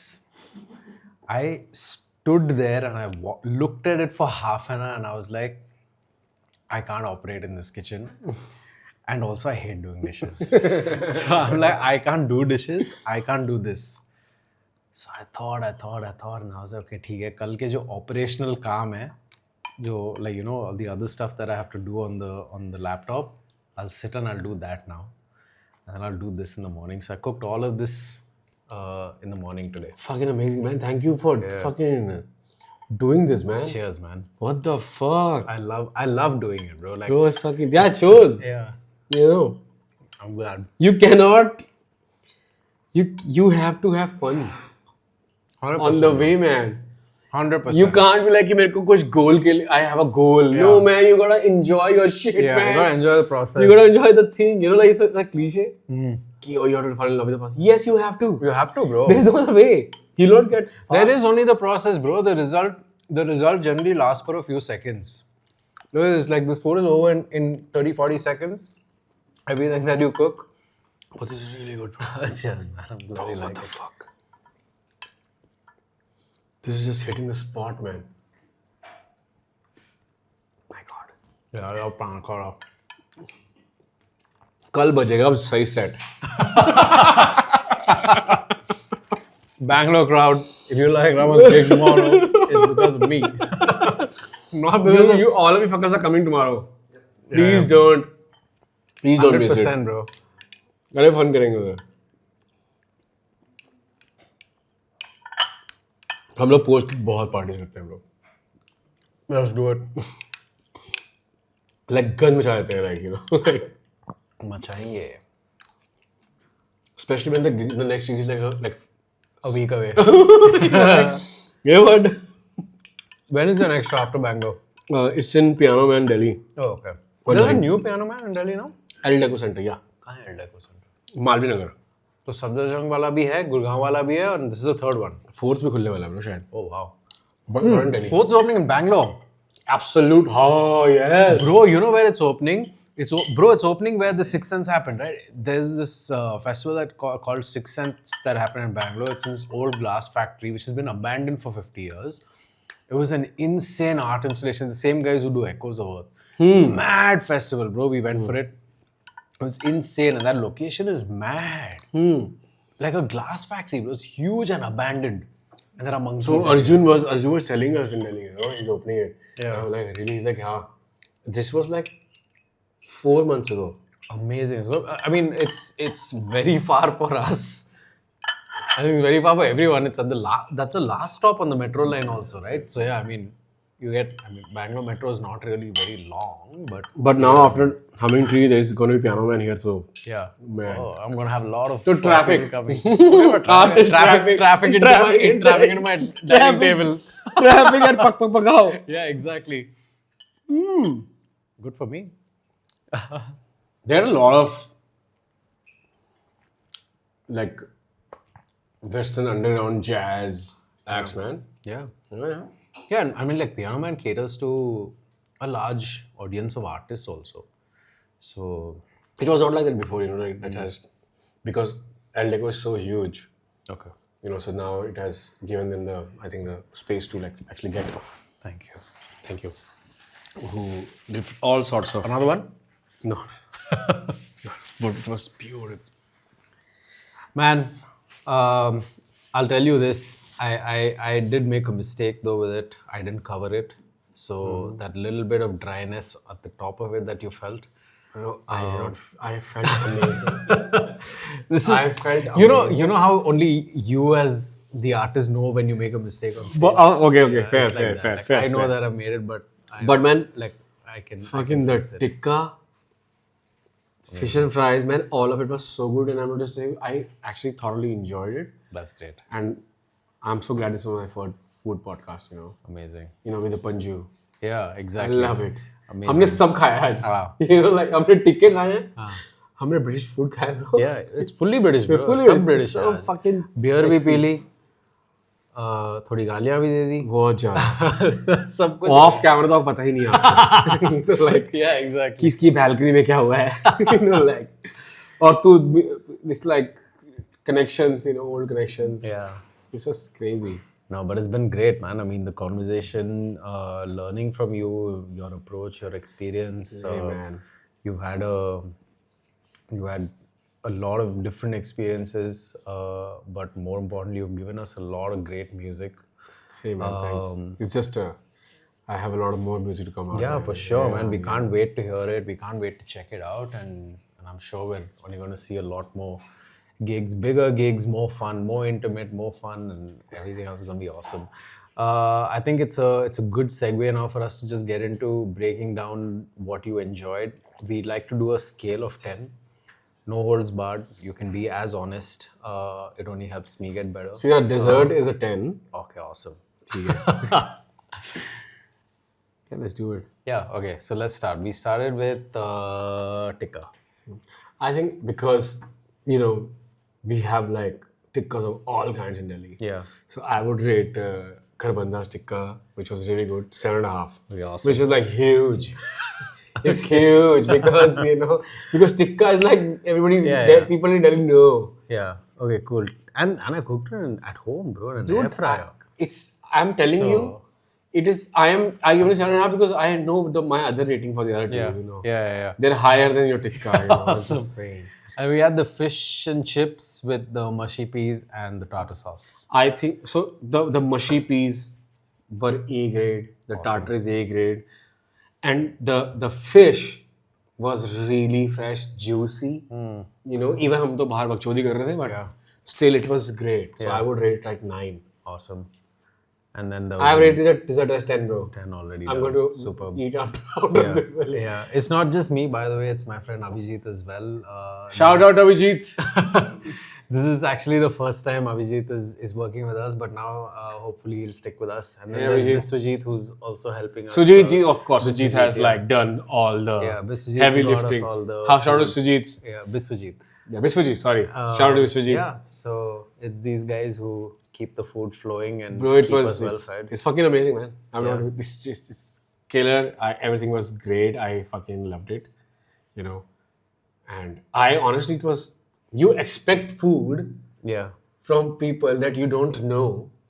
that हाँ बनाते होंगे खाना यार लोग सब बनाते हैं यार. मतलब मैंने भी अभी सीखा है bro. But 13 साल corporate में काम कर करके now I'm. But it was really tasty. It was really. Thank you so much for feeding us. No, but thank you. I think it's the least I can do for you to come and spend all of this time and share with us. Guys, I had a lot of fun. I'm not even kidding. It was like very convenient. ऊपर से I hope we keep the first shot where the electricity goes away. Yeah, wait, dude. Today everything that could go wrong went wrong, no, bro. Power cut, not just one, multiple power cuts. Dude, आग लग गई. Yeah, fucking thing is burning, bro. I hope this podcast starts with that. Bro, no, before also, by the way, we usually have another guy with us, Madhu, who manages this camera. And Madhu also couldn't come, but Ravish is on board, so he was able to manage that. So it all just came together. Yeah. It's been a great experience. Yeah, but it was really fun. It was fun, man. We were sitting in the dark. Light aa rahi hai. Where are you? Yeah. Arey, docs. We are in F22. Oh shit. Just do 2 on it, okay? It's fine. It's very easy. There's no doxing, bro. If you feel like doxing, just put 2 in it and nothing happens. But yeah, but it was fun. Remember? Yeah. And Ravish is going to edit this episode. I tell people when they're like, dude, oh, ye nahi karna. I was like, dude, there's a thing called 2 in it. It's like, what is your problem? Like. Creeps no lip syncing. So, यहाँ पे वो डाल देना ना जो just put a sticker in it. Blur डालेंगे. Yeah. Blur नहीं dude. Yeah, put a chicken in it. I'm telling you. Where I saw this is my favorite late night host, Craig Ferguson. So whenever he would say something shitty, they would go like, come on, and they would put some shit on There's this also Instagram creator who talks about Trump having dementia. I'll send it to you. So every time he uses the word fuck, shit, whatever, he puts somebody's name from Trump's cabinet in the captions instead of saying fuck. Well, I love that. It's so easy to censor the shit that you say, but also make the person who's watching laugh. Yeah, okay, fine. This guy has his sense of humor as well. Right. But I think we will now get into the fan question. Let's cut and we'll come back. We'll just... Okay, cool. So we reached out to a few of your fans asking them to send us a question, and you have to then sign this merch for them, and we'll send that over to them. So the question we've selected is from a fan named Subham Roy, and his question for you is, from a personal point of view, what kind of music are you still willing to make or are chasing sonically? The question's large, okay? So I'll read the whole question out and then I'll break it down. The second part of his question is, what is the place inside your head you go to write different songs like Lullaby for the Anxious Bones and Hookah Pani, The third part of his question is, what will be the theme of your third album, and when can we expect it to be released? So it's a three-part question. We'll do it part by part. I'll ask Very you the smart, first part Shubham. again. Yeah, Shubham's very smart. Yeah. So first question is, from a personal point of view, what kind of music are you still willing to make or chasing sonically? Like, I think what I want, where I want to reach as like a composer, I would want to eventually, at time, I would want to make an album which is a mixture of gypsy jazz, blues, delta blues, with how I phrase the vocals on it. That I would want to see. Like, I can only say that. So to imagine it and to put it in thing, it will take time, right? Yeah. Because I'm still in my process to get to different styles of playing like that. So that is what I want to do, like a completely acoustically done album. I think that is, I will be happy to do that in That the is what future. you're basically chasing. Yeah, basically I'm chasing that, to have that sort of a thing which is like so upbeat when I get to do my vocal things and my lyrics on it. Yeah. I think that would be fun Yeah. to do. That is what That's what you think. that's sort of my dream. Yeah. You just play like 2-3 guitars. There are 3 guitar players, 4 guitar players. We're just playing acoustic guitars, and it is Like a Mr. Big acoustic. Yes, but that's rock, right? So it's like imagine, like how Indian Bollywood 70s music was sometimes. Okay. That mixed with some Django Reinhardt stuff and some modern, I don't know, gypsy jazz. There's some delta blues in it. I want to like do that. I think that's my vibe. Okay, got it. Because that will give me a folksy country vibe when I put Hindi vocals on. Yeah. So that is I want to do, but I know it's a long Journey, yeah. It's a long journey. Well, you can actually come back to that in the third part of his question, but let's move to the second part, which is, what is the place inside your head you go to write different songs like Lullaby for the Anxious Bones and Hukka Pani? Lullaby for the Anxious Bones, I sort of wrote because, so I was writing Shakhsiyat, and I had this hard drive that my roommate took it for some work and he lost it.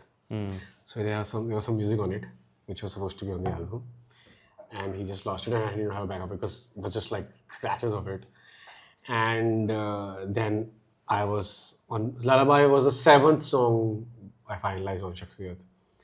And so Lullaby for the Anxious Bones. And I was writing it like Lullaby for the Cool Children before that. Okay. But I changed it, and I also wanted to write a song addressing the nervousness that I was going through while, what we discussed throughout the podcast. And I wanted to put that out there. What does it feel to be anxious? Yeah. So that's when the song has like this constant beat on the drums, and that for me that became a lullaby, that it just stays constant and everything just revolves around that beat.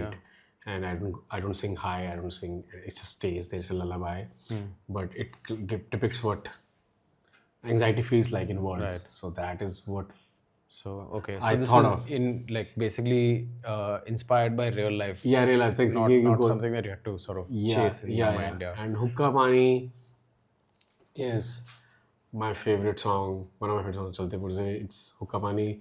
To get there, it was not that difficult, because look around the world, right? Yeah. How the people who run this world are, and the kind of society that we live in, Yeah. and how complicit we all are Yeah. in it. We basically talk about changing the world, but we're sitting on the couch and ordering stuff, and Kranti bhi ghar aa jaye, basically that's what I addressed it. That was the idea, was about that we want the revolution to be delivered at our doorstep. So that was sort of like a thing I wrote in my diary, and then the riff came, and I sort of made it about my friends who live abroad, and they tell कि ऐसे करना चाहिए, वैसे करना चाहिए. Discuss like superficial talks about changing the world, but nobody does anything. So and that came from sort of the hypocrisy of all of us. Got it. And the last question is, what will be the theme of your third album, and when can we expect it to be released? I don't have the theme for my third album yet because I'm still hunting ideas for the last 1 year. Like I have a folder of album 3 on my system which has like 12 songs. But to put it under theme would be unfair Yeah. to the songs because some of them have taken the final shape, some of them are in the middle of it, and I'm still writing more. So there are some songs that are 100% going to be there, and I'm going to start playing them live soon. But the theme is not decided. But you know my theme, man. I would write from my personal experiences and where I have reached as an artist and as a human being. That, and when do you expect it to be released? I think before I release an album, there will be more. I think there will be sort of singles that will come out. Okay, so you'll do a few more singles before. Yeah, you do basically an there album. are a lot of things in talks. Do you have something planned? I have that actually produced songs which are ready to go, and there are things that are happening. Things are moving, to further releases. People are interested, and how that turns out, we don't really know until it happens, right? But it is happening, so I'm happy about that. It should be very, very soon. Okay. Yeah. Awesome. So, and then after I'm done with that sort of a process, Yeah. because I think that is also very important. It takes me away from this gigantic process of writing and finishing an album as a whole collective project and put your thought behind it. It'll be nice to have a break releasing singles, couple of them, and then I'll get back to my third album. That's amazing. For sure. So we know that new music is coming, guys. Oh yeah. You don't have to wait very long. 100%. We're going to get you to sign this for Shubham Roy. Let's do that. And we're going to send this over to Shubham, man. Congratulations on getting some signed merch. But before we do that, we have a thing here where we ask our guests to tell your fans to subscribe to my channel and to your channel, and then we can get into signing. Let's go for it. Hey dude, this is the best podcast in town. I've been here for the last 3 hours. We have eaten so much great food and had so much good beer and the whole Saranj and the whole team here. Say hi, the whole team. Hey, you can hear them. They're shy, but I had a great time, and subscribe to his channel. He has amazing guests coming because he just told me about them. Yeah. And I like a lot of them. They're coming, so subscribe to his channel and to my channel, and this is where this is going to be out. And congratulations to Shubham Roy. Yeah, let's go. On the merch. Shubham Roy, Hey. this one's for To you. Pakao. Cheers. It's SUBHAM. I'll actually... it's SU. Yeah. It's Subham. Shubham Roy. Okay. Bengali में ऐसे. Nice. CR Park में रह के Yama you didn't learn.